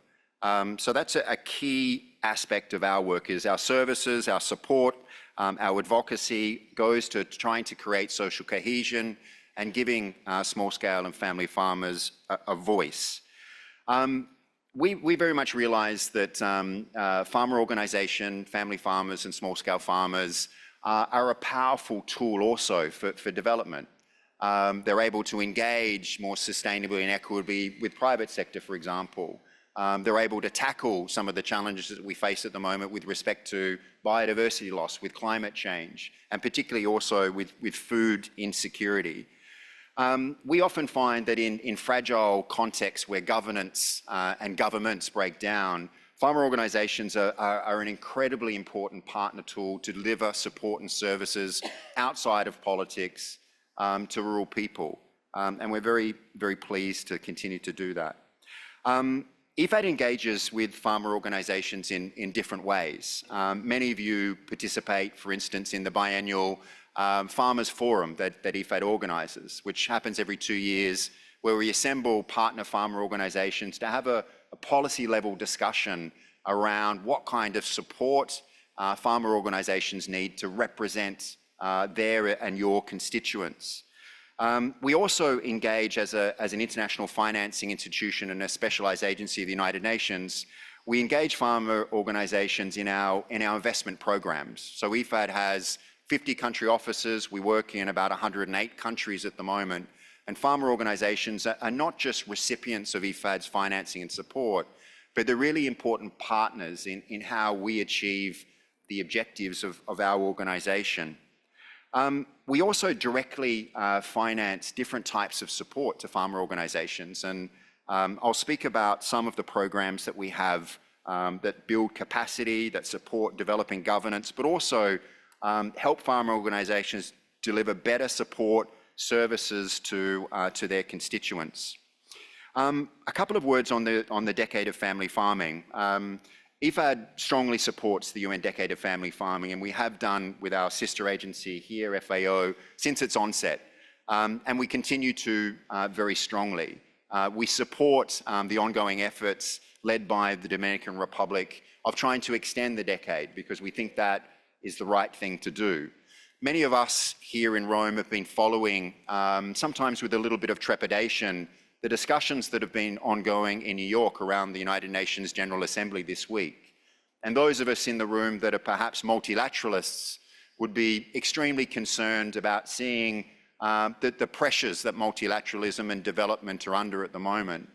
And for us at IFAD, this reinforces the need to have international commitments around working towards those that need support the most.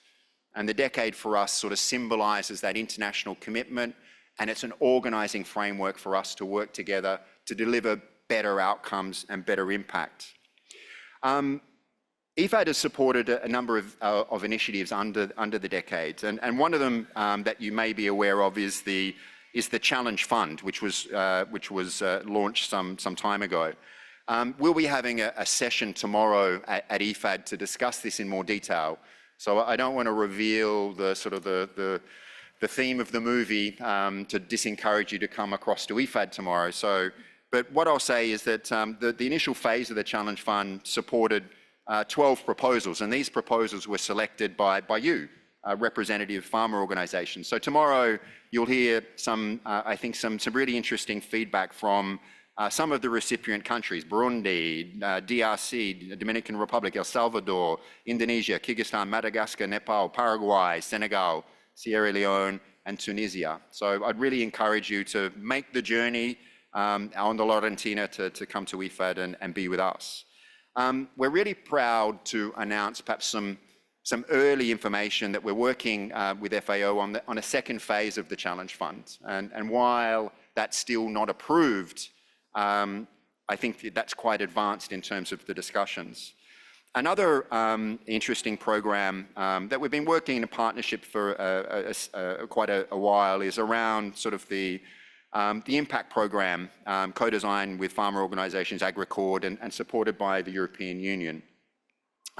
This has been, I think, a really important initiative, and will continue in the future to continue to grow, to see how we're able to better integrate farmer organisations and small-scale farmers into supply chains and value chains, and particularly how we're able to try and leverage different types of innovative finance to support the development of farmer organisations to deliver on their mandate. The final thing that I say, because I'm getting very boring now and I'm running out of time, is IFAD is about to go into a new replenishment period, and we call this IFAD 14. What our replenishments are is not just a process for mobilizing resources, but it's a process around accountability for results. Has IFAD delivered what we said we would? But it's also a strategic discussion with our member states around the future direction that the fund will take. And over the past couple of replenishments, we've benefited enormously from the voice of farmer organizations participating in our replenishment. Your voice directing member states about what's important to you influences their decisions about where they put their resources. So again, for IFAD 14, we'll be engaging very closely with farmer organizations, our colleagues at FAO and others that are on the stage like the CFS, to make sure that we're able to mobilize the maximum amount of resources so that we can support small-scale agriculture development right across the world. So thank you. Many thanks, Ron, and thanks for this important message.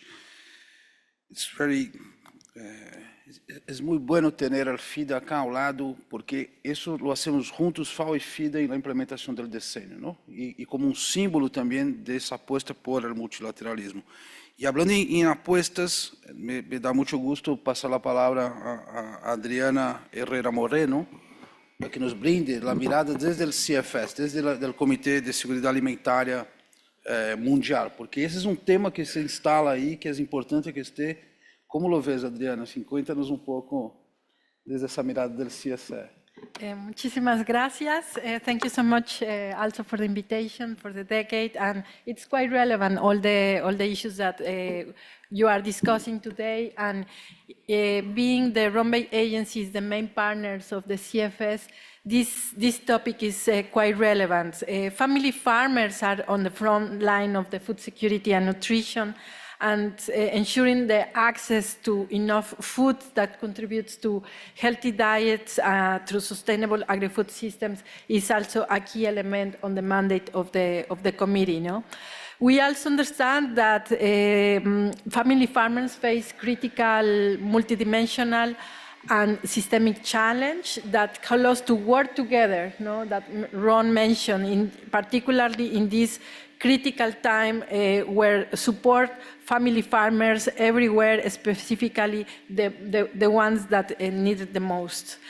As it has been highlighted during this global forum, this is also crucial to promote enabling policy environments that lead to the implementation of integrated actions and cross-sectorial policies to ensure family farmers to access to natural resources, productive inputs and services, and to create better income generation opportunities as a way to contribute to ending hunger and malnutrition.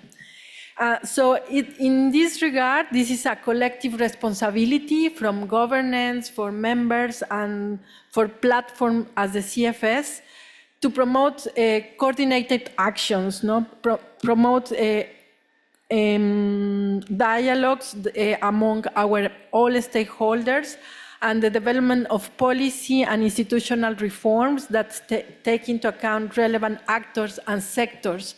One of the key mandates precisely of the CFS is to bring the voices of the ones that sometimes do not have the opportunity to discuss and dialogue with members, etc., in the policy-making process, but they participate, for example, in the CFS through the civil society mechanism, also the private sector, to the private sector mechanism, to try to promote policy agreements and voluntary guidelines that are agreed by all the mechanisms and the members of the CFS. So in this context, I would like to highlight that how the Committee on World Food Security stands ready to support these efforts. In 2021, the report of the UN Secretary General underlined the key role of the decade as a suitable mechanism that promotes the effective conceptualization of the CFS global policy instrument in supporting policy farmers. And one of the examples of this is what we call the CFS policy products, for example, the voluntary guidelines on responsible governance of tenure of land, or the principles for responsible investment in agriculture, the policy recommendation on connecting smallholders to markets, or the recent policy recommendation on inequalities that was just endorsed last year in the CFS, are all policy agreements that are relevant and that represent legitimate policy instruments that can contribute to the achievement of the decade's objectives. So we at the CFS are very much interested and committed to promote stronger synergies between the CFS and the Decade of Action for Family Farming.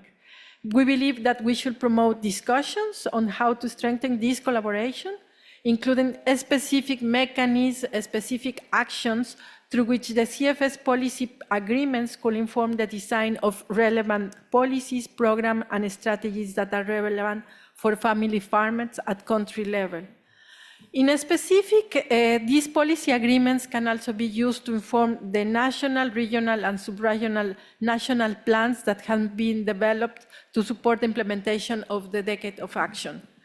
At the same time, the many cross-sectoral and multi-stakeholder national committees of family farming that has been established in all regions represent a natural user of these CFS policy products, which present targeted recommendations that are relevant for family farmers.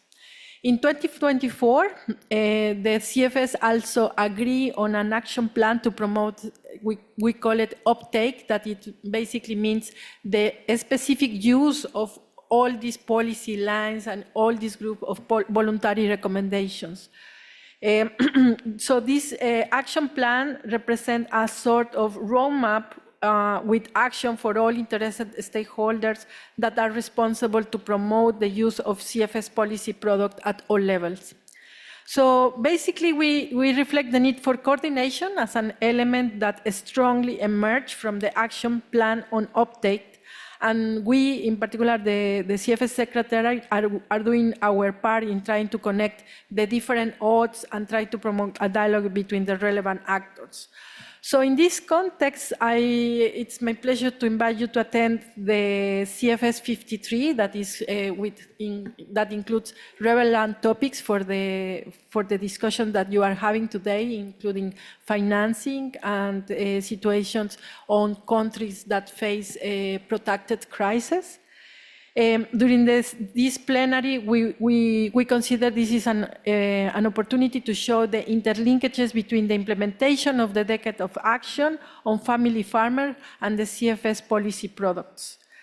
And last but not least, I will also raise to your attention to the thematic event scheduled at the CFS plenary session next year in CFS 54. Which will be dedicated to assessing effectively the progress made to support the objectives of the decade. In particular, this event will elaborate on the use and application of country level of CFS policy recommendations that are relevant for family farmers. So we will, at the end of this year, early 2026, we will start the consultation process to prepare this event because it integrates as a part of the organization the monitoring of the implementation, and we could try to make a call for contribution and inputs in this regard to showcase how this policy product can be used in this framework. So this event represents a good opportunity to show once again the many potential areas for collaboration, synergies between the decade and the CFS, as well as the specific example of the contribution of the CFS different policy products to the objective of the UN Decade of Family Farming. Thank you so much, and welcome all of you to the CFS 53. Thank you. Thank you, Adriana. Sei que tens outro compromisso, assim que sinta-te livre para sair quando necessites. Nós tomamos essas palavras: compromisso, sinergias, coordenação e a oportunidade de seguir trabalhando juntos. Assim que também conta com isso, Adriana, de parte de todos os que estávamos por acá. Também a senhora Luisa Volpi, de WFO. Luisa também tem quizás que salir pouco rápido depois de sua intervenção. Luisa, assim que te passo a palavra para seus 5 minutos. E muitas graças uma vez mais de estar aqui com nós outros, traindo a voz dos agricultores. Adelante. Muchas gracias, antes de todo. and I'm going to speak in English. And first and foremost, thanking FAO for having organized these beautiful 2 days and having regrouped in this room all the, probably I can say, all the main farmers organizations around the world, the 3 global, and I see also many regional farmers organizations and national farmers organizations, and I'm very proud of this. And also IFAD, of course, for supporting and for the events of tomorrow that we'll all attend. Actually, I would like to start with my reflections on these 2 days. And the first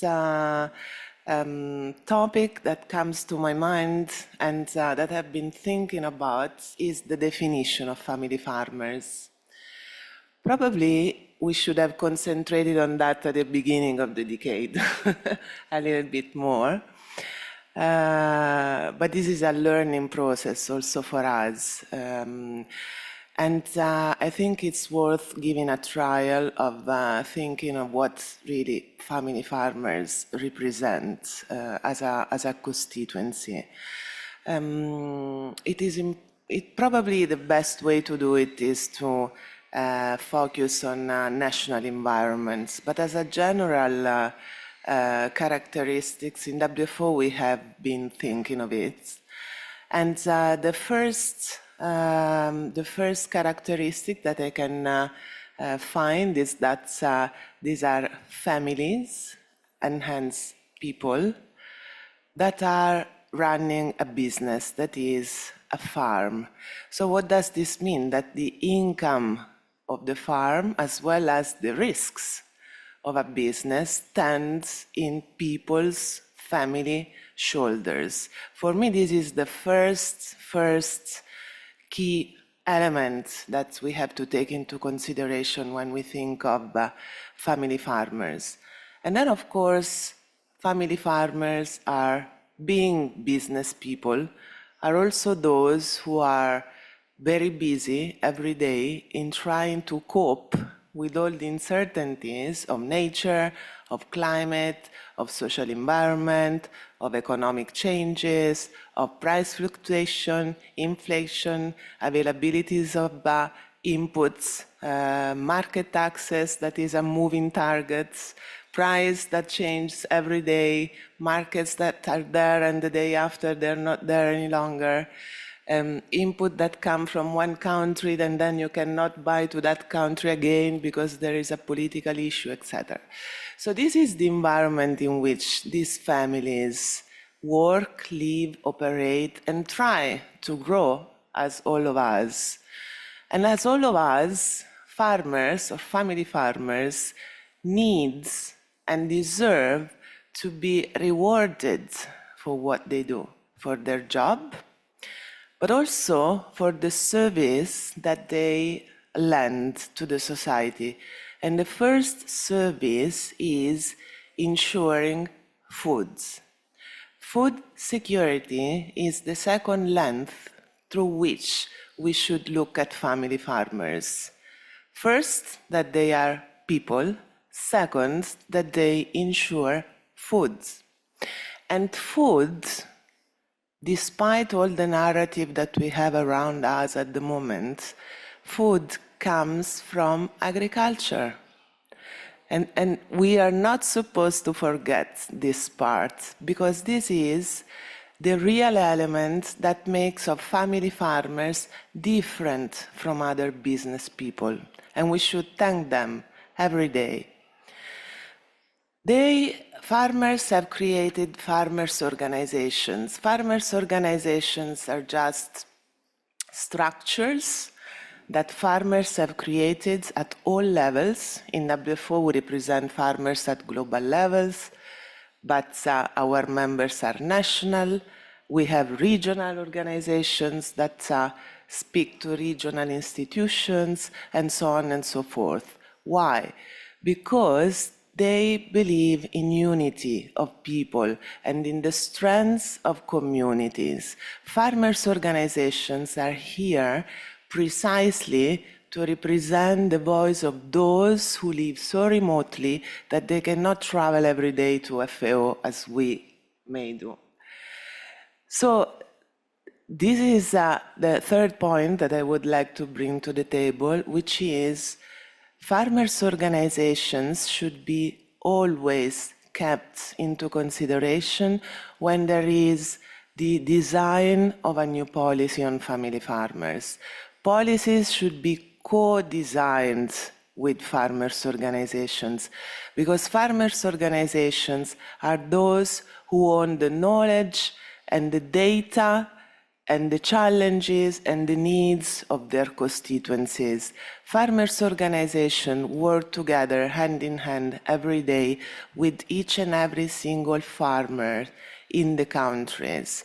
So they are those who are able to really value and bring value to what farmers can produce, which is not only food, but also many other services to the society. So one appeal to governments and to the international organizations around us is to work with farmers' organizations more and more in the implementation of projects at country level, but specifically in the technical assistance and in the design or co-design of policies. The last point is we are almost at the end of the decade, 3 years. So if at the end of these 10 years, the family farmers' issues are taken into consideration in national policy with the support of national committees, I think we have done a good job. But still, we may challenge ourselves with something more in the future, and maybe this is for future reflections, which is how can we better place family farmers in the value chain? How can we better work with companies, with the private sector? How can we establish a partnership approach within the value chain that is not just buyer and seller, but is a group of economic actors that are together embracing a transition towards sustainability for the benefit of the full society? Thank you.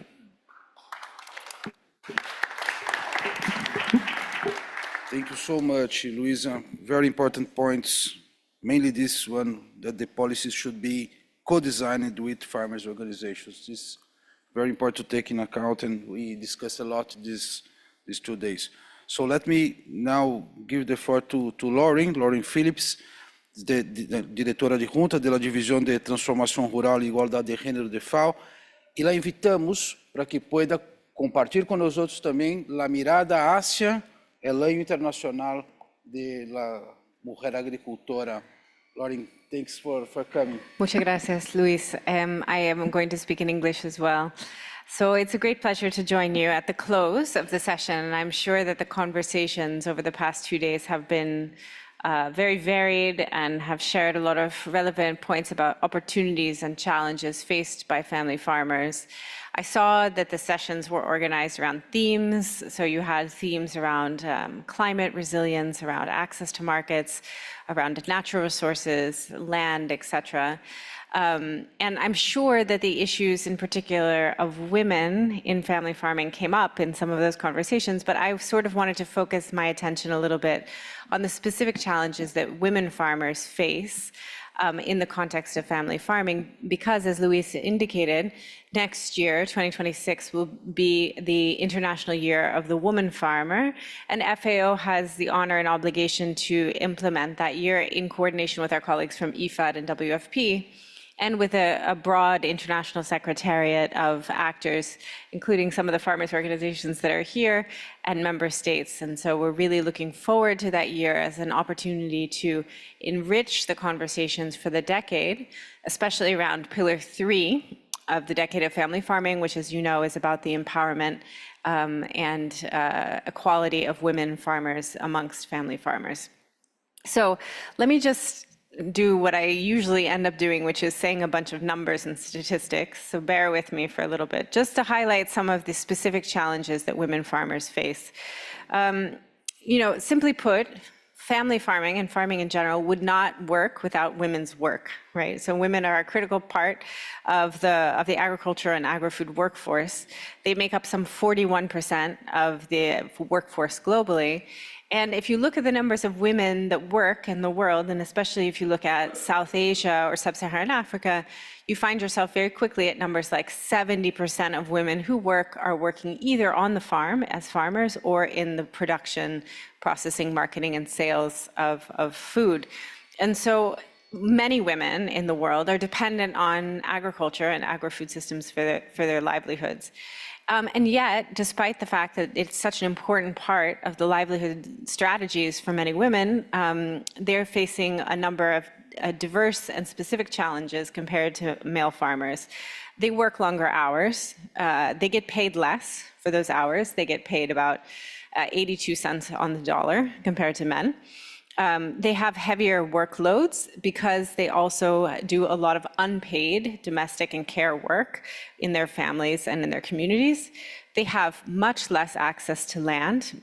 In 42 out of the 48 countries that report globally on statistics about women's land ownership, women own less agricultural land than men, and often much less agricultural land than men. And they have more difficulty accessing markets because they do not have as much access to services, finance, technology, and education. And so for all of those reasons and the challenges that they face, women farmers, they produce less than male farmers. And that's not because they're not good farmers. I'm sure many of you are working or are farmers yourselves. It's because they face all of these barriers that make their productivity about 24% less globally than men on same size plots of land. And if all of those things weren't enough, we also have statistics that show that women suffer more dramatically from shocks related to climate change. So droughts and flooding, they lose 3% more of their income from flooding and 8% more from droughts than men on an annual basis. And that compounds over time to make their resilience even less to the kinds of shocks that you've been talking about over the past few days.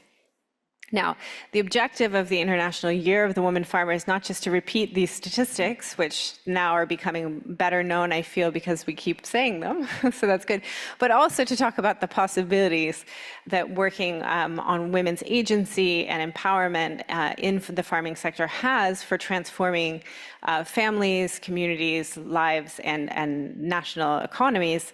So FAO has estimated in our report of 2023 that if we could close that productivity gap I mentioned of 24% and the wage gap that I mentioned of 82 cents on the dollar, we could raise global GDP by about $1 trillion, which is the size of Africa's collective GDP, and lift 45 million people out of food insecurity.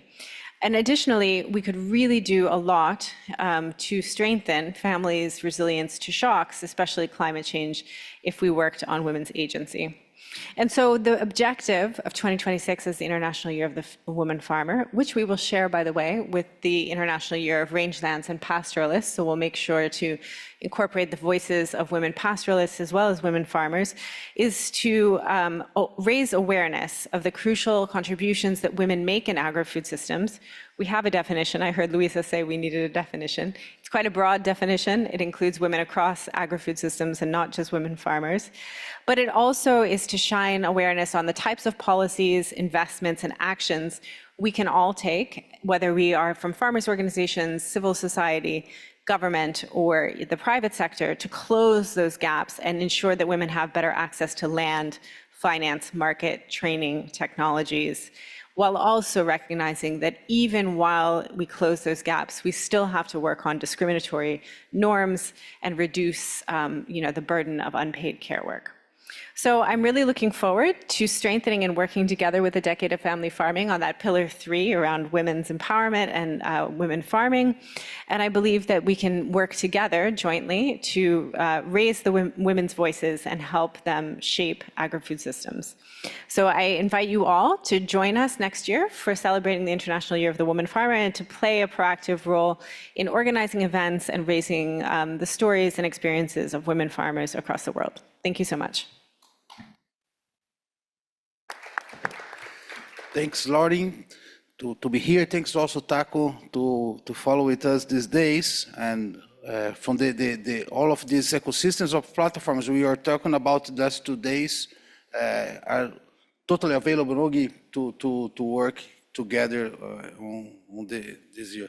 So let me give the floor now to Belém Citoler, diretora de Fórum Rural Mundial, amiga de la FAO. Tienes acá la palabra, Belém. Thank you, Luis. It has been really a pleasure participating in this relevant global dialogue, meeting old, not age, but long-time friends, and also new friends. Also in the interregional dialogue that we had on Monday and Tuesday with with Latin America and the ICA region, that it was really fruitful and interesting. So thank you to the Family Farming Unit, to the regional offices of REU and Latin America for organizing these relevant dialogues and for the efforts that we know very well that it implies. I think if I had to summarize these days, I would say that definitely the Decade of Family Farming is bringing innovative policy solutions in many parts of the world. We've seen inspiring stories. So for the World Rural Forum, accelerating the implementation of the decade is a top priority. And I would like to share with you which are our strategic priorities for the coming months. And we will focus on 5 key areas related to the Global Action Plan, that is the tool that we have to do that. No? First is building inclusive policy for family farming. In particular, we are focusing our work in the support of the national committees of family farming that Ron mentioned through the Challenge Fund. And also, since knowing the panelists, I would like to highlight that we are members of the Global Alliance Against Hunger and Poverty, and we see a lot of opportunities and we are ready to support these efforts and put the national committees of family farming efforts at the national level also at the service of the alliance and the policy basket that we think is a very relevant initiative. Also, it's been said all the time, and it's a priority for us, empowering young farmers, and the generational turnover is a top priority. And in that sense, Tiffany will present also the work that the youth group of farmers are doing in the framework of the Decade of Family Farming. And I would like to express that we are committed to continuing supporting this process, and we would like to ask FAO also to continue supporting this effort because it's been a very relevant initiative. On gender, we are deeply honored to be part of the international steering committee for the International Year of the Women Farmer, and we are planning a lot of activities, so we are happy to have this opportunity. And finally, we are working a lot in the last years in a meaningful engagement of family farmers in the environmental agenda. We think that this is a key priority at the global level and at the national level. How family farming is better integrated in the policies, in the plans, in the national determined contributions of the countries, and how is family farming accessing climate finance to support the transition to agroecology and other more sustainable models. So this is something we hope to have a strong representation of family farming at COP30 and to work beyond. And last but not least, the strengthening of farmers' organizations to really drive meaningful change is a key priority. We are in a very challenging world.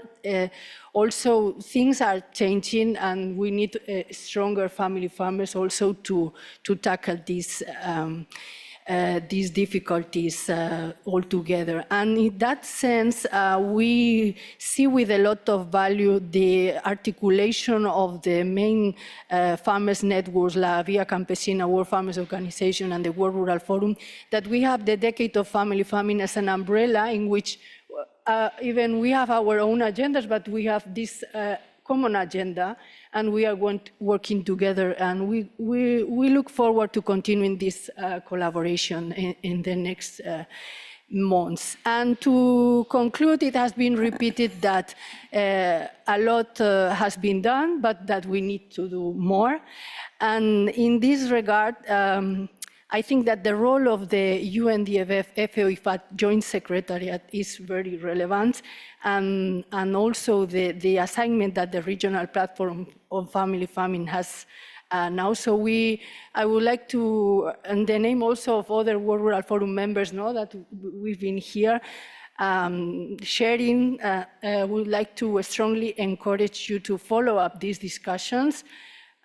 We talk about innovation, but we need to discuss more on this and really translate it into new and innovative policies in support of family farming. So I would like to have as my last words that we encourage you to follow up what has been happening these 2 days. Thank you. Thank you.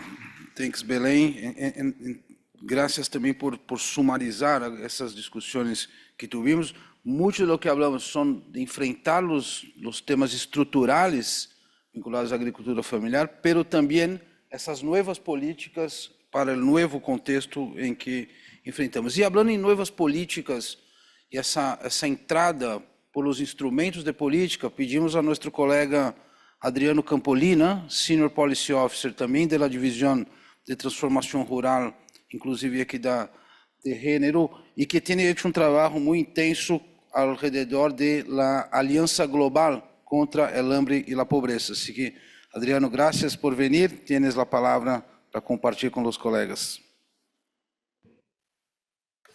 Muito obrigado, Luis.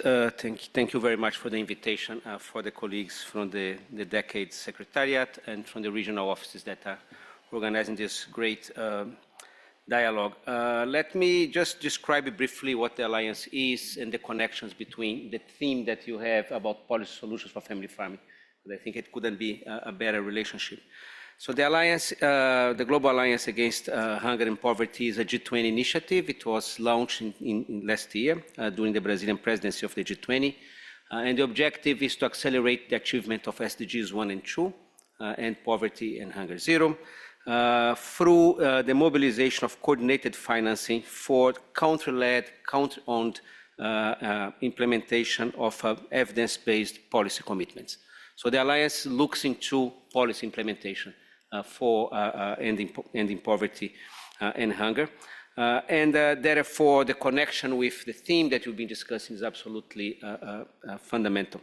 The Alliance at the moment has 197 members, of which 102 countries, 52 foundations, 29 international organizations, and 14 international financial institutions.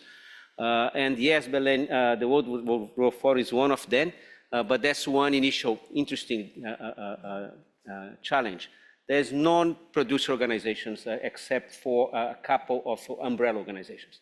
So I think that's an interesting conversation that we can hold. I think it would be very important to have some sort of dialogue with the Decade constituency on how we can increase that participation. The Alliance works basically through 3 pillars: a knowledge pillar, a financial pillar, and a policy implementation pillar.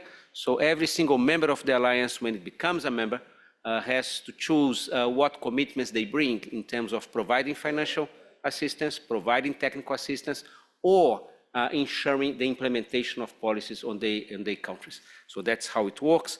And the policies, as I said, is evidence-based policies, so therefore there is a policy basket at the heart of the Alliance, That policy basket is composed by policies that have been implemented in different countries, and there is evidence of the effectiveness on achieving SDGs 1 and 2.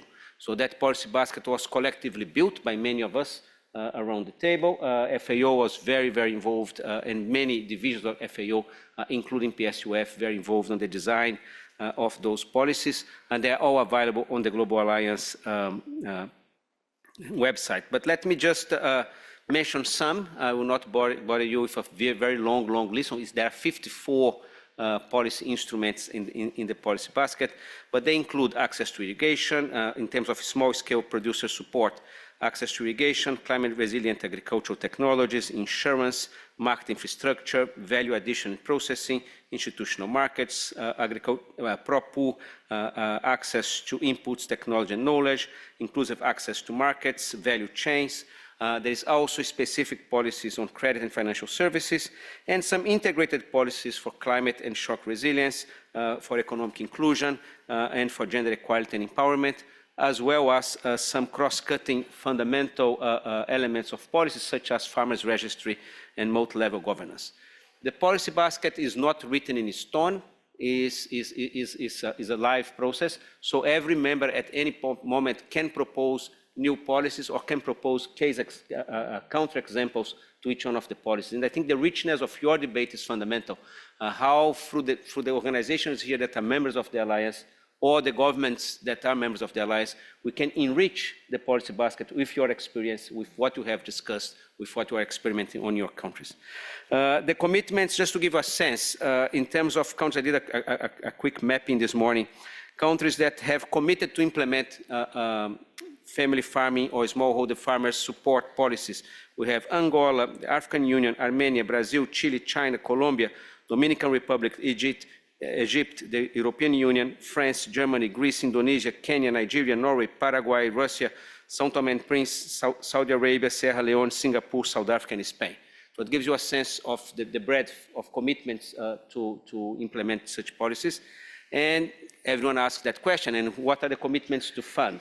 So we also did that exercise. So funding organizations that made specific commitments to support smallholder farmers are the World Bank, African Development Bank, the Inter-American Development Bank, IFAD, GAFSP, UK, France, Brazil, European Union, Spain, Gates Foundation, Norway, Portugal, the African Union, the World Vision International, Republic of Korea, South Africa, and Canada. So that gives a sense of both the demand for the implementation and the in-principle willingness to fund. So in practice, how does this work? We have had a fast track of the Alliance where we identified a few countries where we could try to accelerate the implementation. And let me give 3 examples. So we got Benin that made a choice to have a school meals program integrated with smallholder farmers procurement processes. Dominican Republic has a support to smallholder policy that's being negotiated, a plan that's being negotiated as we speak. And Ethiopia have put forward a plan to support smallholder producers in the livestock chains. So let me just break down this example further. How does it work? So in the case of Ethiopia, which we are very involved, we have developed with Ethiopia a plan for this policy. After that, the government of Ethiopia validated the plan, and we did an assessment of the relationship between the plan and the policy basket. After that, Brazil is convening 2 roundtables of all members of the Alliance that expressed interest to support that program. So there's about 10 or 15 that have expressed support. We had the first meeting last week. Next week is the second meeting. And through that process, what we do is to do a matchmaking between those that want to invest, those that have offered to provide technical assistance, and the government of Ethiopia that is doing the 3. They are investing themselves, the public resources, and they are implementing the policy as a whole, and they are also supporting technically. So we had a meeting today with the African Development Bank, FAO, and the government of Ethiopia to start designing how can the pledge of the African Development Bank of 65 million for that policy can materialize into an opportunity for all those commitments to come together. So that's how it works. It's matchmaking. It's very much membership-based, and that's how I want to conclude. The gap of producer organizations somehow worries me. I'm not so sure they would necessarily need to become a member by themselves. But this kind of umbrella organizations participation is quite crucial, because I can just imagine what would be the value addition to have many producer organizations experience on policymaking to support the design, to support the choice of policy, but also to be part of the matchmaking. Because when it comes to actually technical assistance to ensure that the policy reaches out to the most excluded farmers, that knowledge is not at national level policymaking, not even necessarily at international policymaking. It's about practice. And I think we are missing the opportunity to have that practice somehow reflected on our process on the alliance. So it's an invitation for a dialogue and maybe some joint action with Guilherme and his team on how we can increase that participation, knowledge, and interaction. Thank you. Many thanks, Adriano. We will continue to look into to work together under the objectives of the Global Alliance Against Hunger and Poverty. So let me give the floor. Déjame pasar ahora entonces para José María Oviedo Chávez, del Comité Internacional de Coordinación de la Vía Campesina. José María, gracias por estar con nosotros estos días. Tienes la palabra.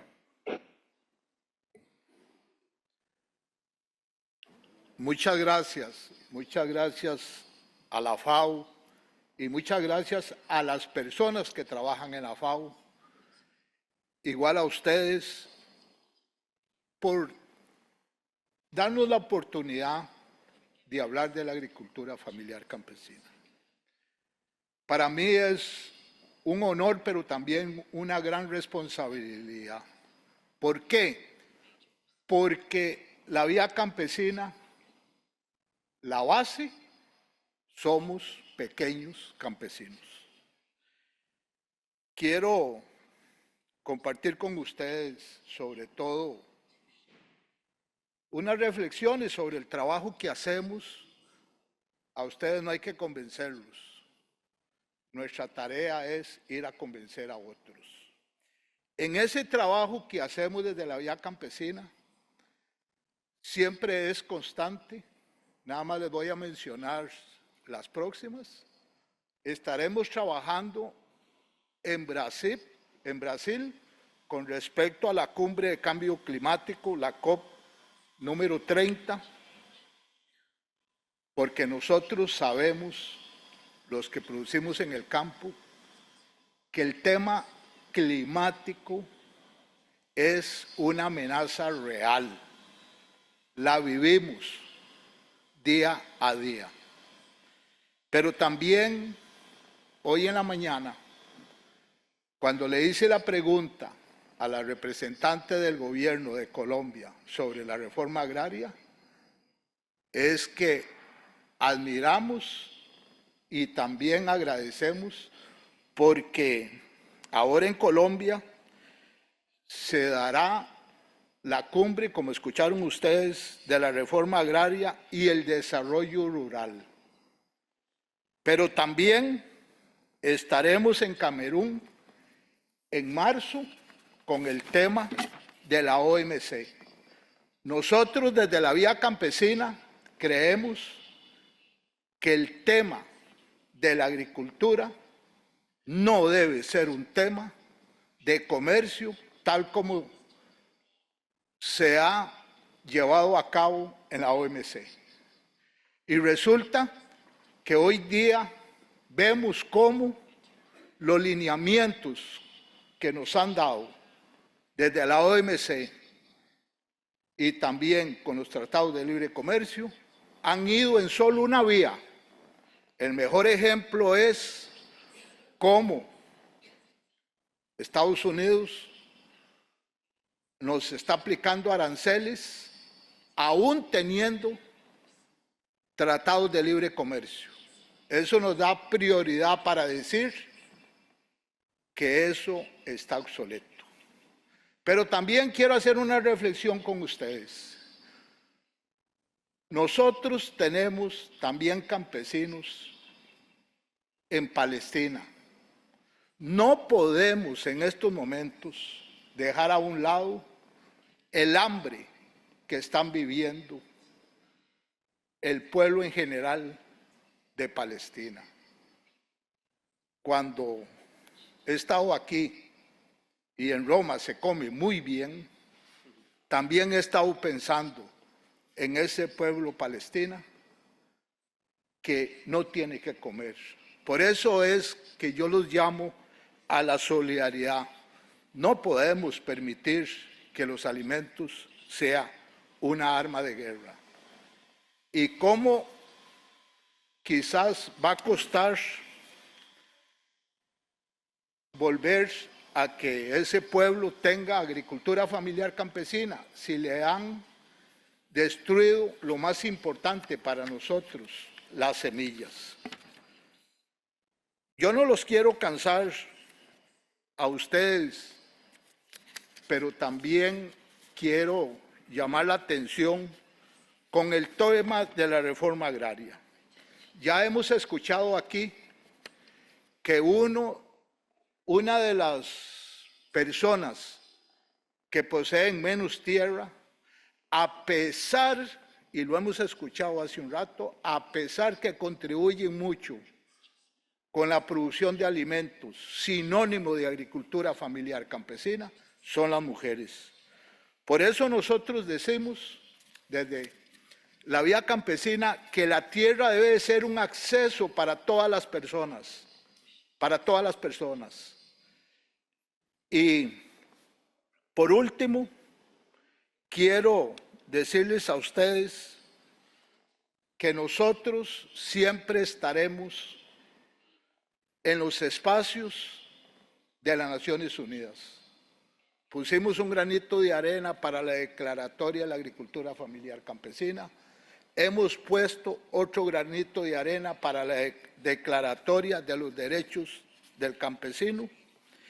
Y también trabajamos en muchos países para que las políticas públicas a favor de los campesinos sean una realidad.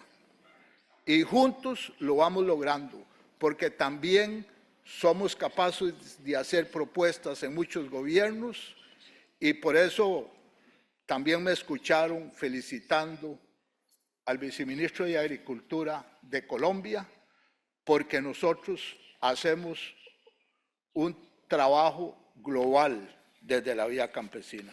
De nuevo, darle las gracias y siempre estaremos en estos espacios porque para nosotros es un honor. Muchas gracias.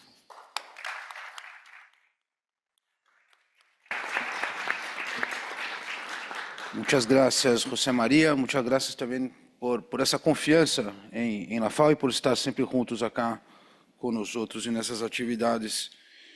Passo agora, pleasure to give the floor to Tiffany Marcel, Project Coordination in the National Association of Youth in Agriculture. Tiffany, you have the floor.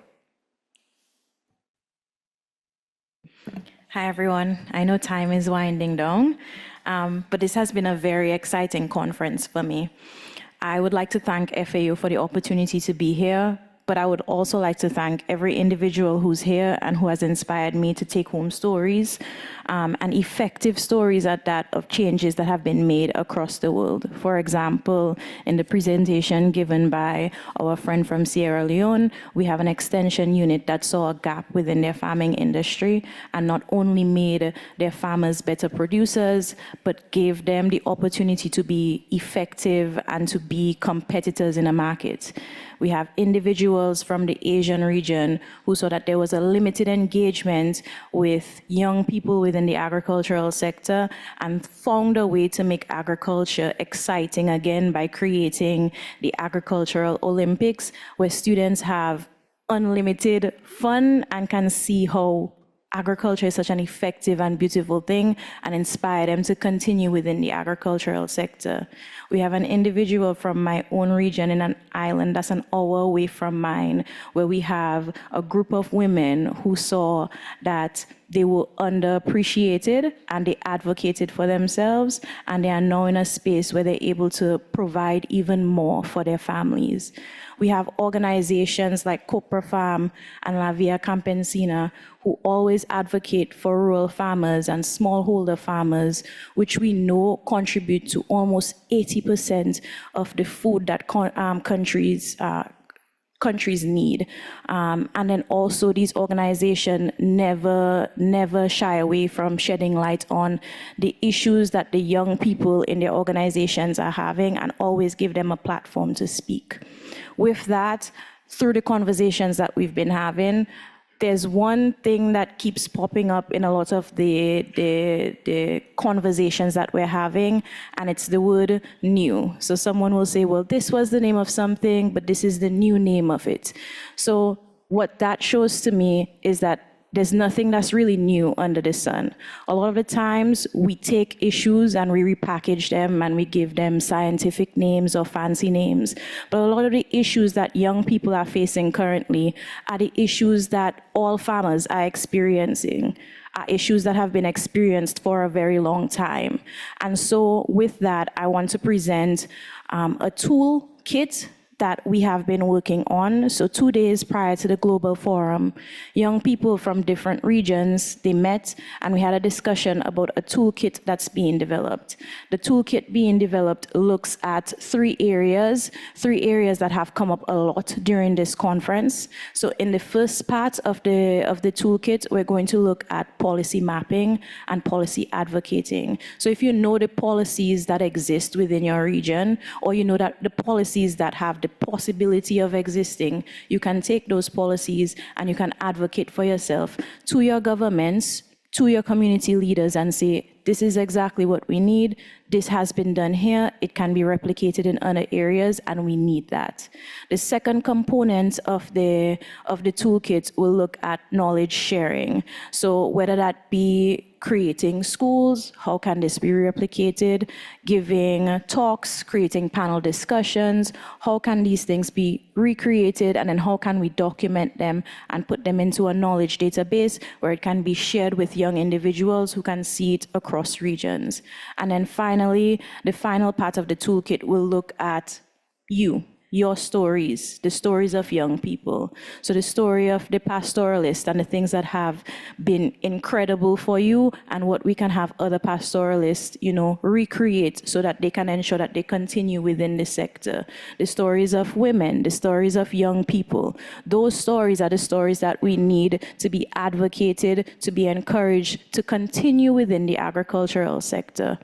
And so with that, at the World Food Forum flagship event, we will be presenting the toolkit to a young farmers roundtable and seeing how we can push the toolkit forward, how we can get the funding to ensure that the toolkit is something that will be accessible for all young farmers. To ensure exactly what Evangelista told us today, that young people see agriculture as an opportunity and not a barrier, so we can move forward and we can continue within the agricultural sector. And I'll close here.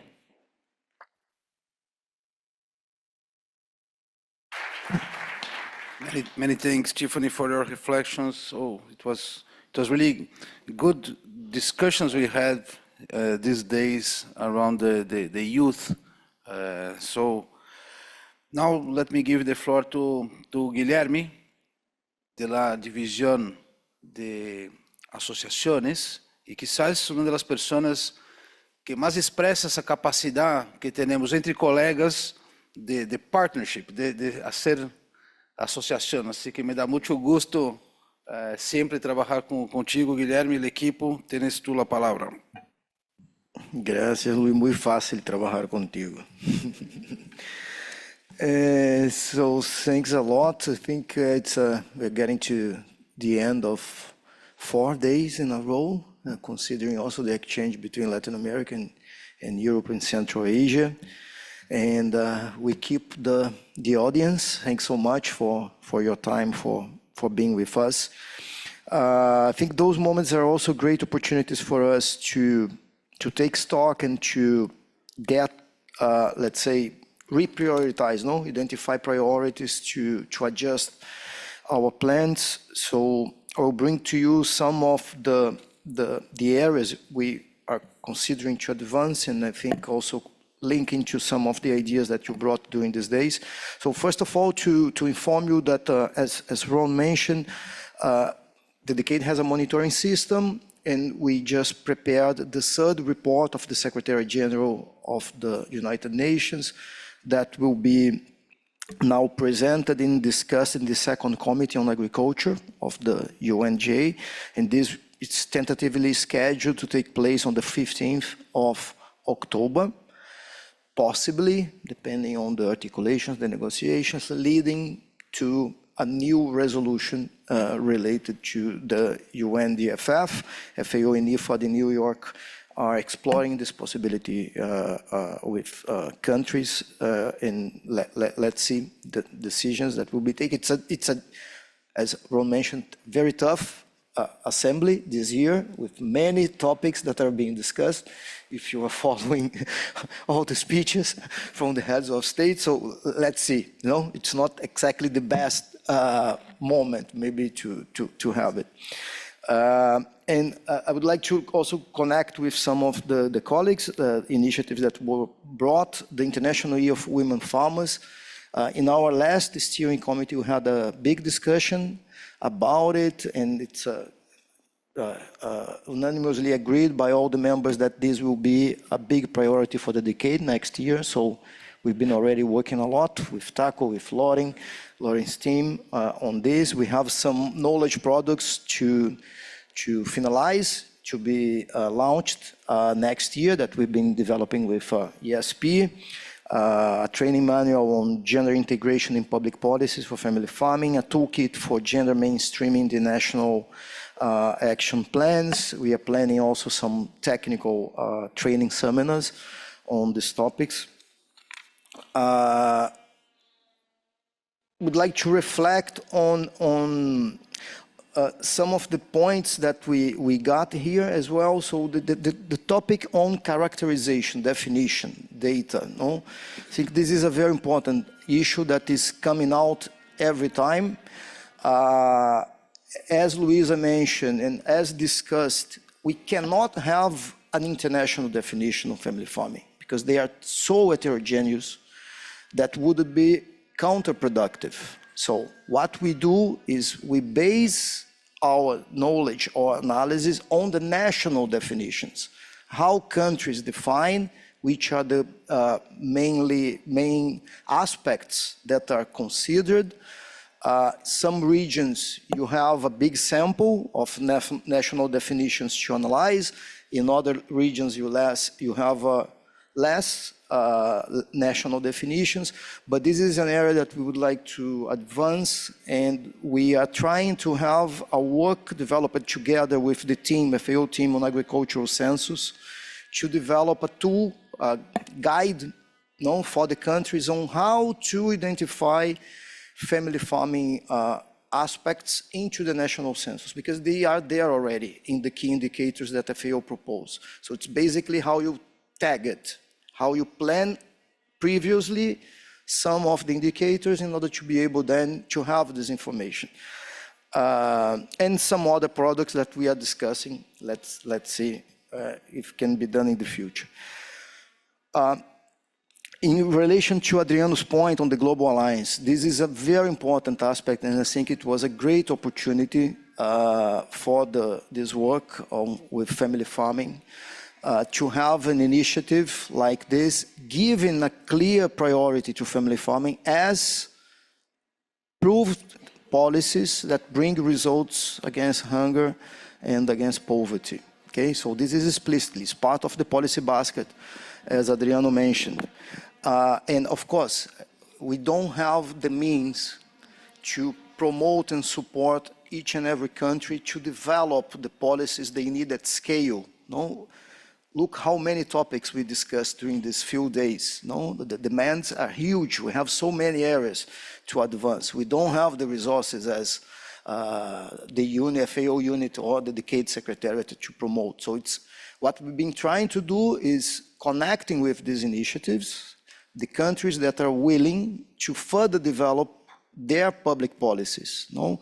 So we are supporting the development of the national plans, the definitions, and the country say, look, now we want to advance. How to do it? We are connecting with the team that is working with the Global Alliance to see if a proposal can be developed. This was the case with Dominican Republic, with Sierra Leone, we are discussing now, and then also to provide technical support in the countries that will bring developing proposals as Ethiopia and other countries. So we're going to continue to do it, and I think we can also help as this community on the decade to help to document solutions and to, let's say, keep feeding the policy basket. These days we heard so many interesting experiences, innovations. Just one example, North Macedonia,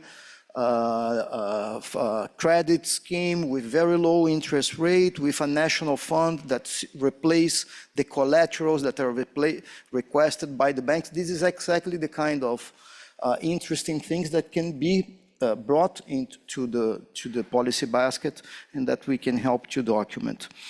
The other point is that we're gonna, and also linked to this policy support area, we will develop an e-learning in order to be able to expand the knowledge on public policies. This is crucial. This is so crucial to the governments to reinforce their capacity to implement, and also for the farmers' organizations to have a better understanding of public policies in order to be able to dialogue with the governments. A product we developed together with IFAD, the learning framework on public policies, we're going to transform it into e-learning in order to expand the capacity to reach and to help you all.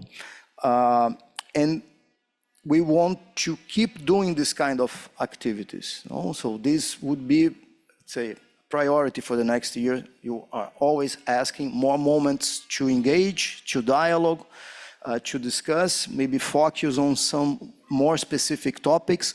This time we focus on resilience and the economic aspects. And we're going to keep doing this together with the regional technical platform on family farming. We're very lucky that we got them as partners and that we can work as one FAO, coordinating efforts, not to, let's say, going into different directions. So that's it, I think, from my side. Next October, we're going to have a session during the World Food Forum on the 15th of October. Related to policy innovations for young farmers, and I invite you all to be with us to discuss more specifically policy innovations. Thanks so much.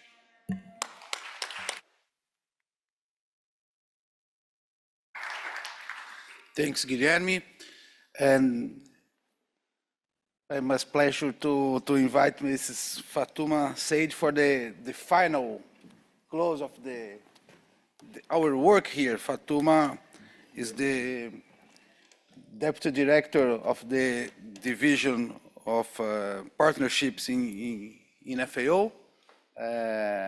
So Fatuma, thank you for coming. You have the floor for your final reflections. Good afternoon, and sorry I have missed an interesting debate, I understand, due to other commitment. But just as a closing remark, after these 2 days, it's really my pleasure to address you all, participant colleagues, and so on this global forum for solution for family farming. And just like last year on the Global Family Farming Forum, I understand the emerging key topics, the demand, all what has been discussed over the last 2 days are all these very interesting and emerging topics. I have seen in and out the discussion. Unfortunately, I was not able to follow everything, but I've been getting the feedback and could see a lot of the excitement on really what is coming out. Just to say that, so also I understand in terms of turnout, both in person and also online, I understand there is a very high turnout. And we are very pleased to see that. And most of it to really shed light on very interesting experiences, successful model of, and real policy that are game-changing for family farming and really that has a meaningful impact in their lives. We just heard, you've heard from the panelists, interesting, there's not a lack of idea, interesting experiences that has been shared. And this is all to really very bold action to impact or change the life of the family farmers. Conversation have helped spotlight emerging priority policy, innovative approach and instrument that can empower family farmers, and also to allow them to diversify innovative, dynamic farming system. More than just, again, a space of exchange, the forum marks a clear and really concrete starting point to scale up and scale out these experiences and a real change for driving effective policies. Dear all, tackling structural global challenges call for innovative and transformational approach. We need lasting political commitment. I think we say this every time that we gather on this topic, but the momentum is building and we see more and more political commitment. And really in terms of inclusive, effective governance, as well as the institutional arrangements that are being put in place. We must go beyond traditional silos and recognize and embrace the many different dimensions of family farming and how we shape policy. That is the way we have policy that truly address the actual challenges that family farmers experience every day. These policies must consider the need of both present and future generation and expand the agency, inclusion, and capacity of farmers themselves. FAO is committed and will continue to work on this important topic. We will create the space for knowledge exchange, sharing real-world experience, and exploring innovative approaches for the design and implementation of public policies, investment to enhance the family farmers, to enhance family farming. We remain committed. I don't want to really prolong the discussion, especially after such an interesting debate, and I just would like to thank you. I heard just Guy announcing again that we will meet with some of you during the World Food Forum that is happening in 2 weeks' time now. We hope to see as many as of you, and we'll have more opportunities to exchange on this very critical topic. Thank you very much.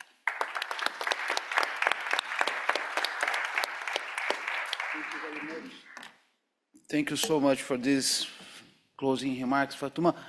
Before we closed, we prepared a gift for you all with the Communications for Development team here about one of the 3 initiatives on Communications for Development. This is called by Onda Rural, because when we close these in-person sessions, the idea is to maintain our connection, no? So Onda Rural is part of these ecosystems of platforms we are talking about these days. So please, the video.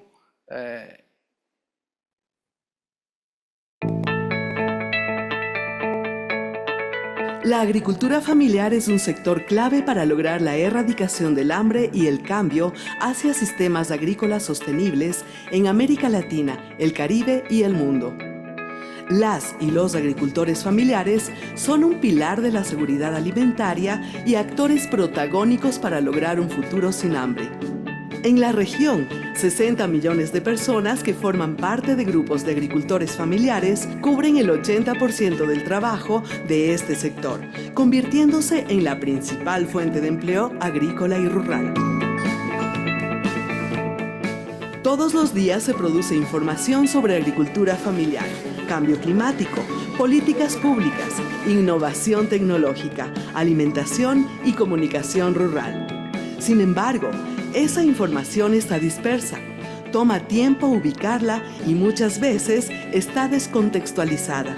Con base en esta realidad, la Iniciativa Regional Onda Rural implementa un proyecto de información especializado para la región. El servicio informativo Onda Rural es un sistema de recopilación, verificación, producción y difusión de las noticias que se generan en América Latina y el Caribe sobre agricultura familiar, soberanía alimentaria, ambiente, innovación tecnológica, políticas públicas y comunicación rural. La información recopilada proviene de diversas fuentes informativas como organizaciones campesinas, oficinas gubernamentales, academia, parlamentos, organismos de cooperación, organizaciones ambientalistas, entre otras. Actualmente, Onda Rural trabaja con una red de comunicadores rurales que proveen de información de primera mano, fomentando el intercambio y compromiso colectivo para producir y difundir noticias que fortalecen el sector. La difusión del servicio informativo Onda Rural se realiza a través del sitio web de la iniciativa, ondarural.org, donde diariamente se publican las noticias. Además, incluye la producción de un resumen semanal que es distribuido a través de mailing y redes sociales. Onda Rural trabaja para democratizar la comunicación en favor de las familias rurales y campesinas de la región. Onda Rural, comunicación para crecer.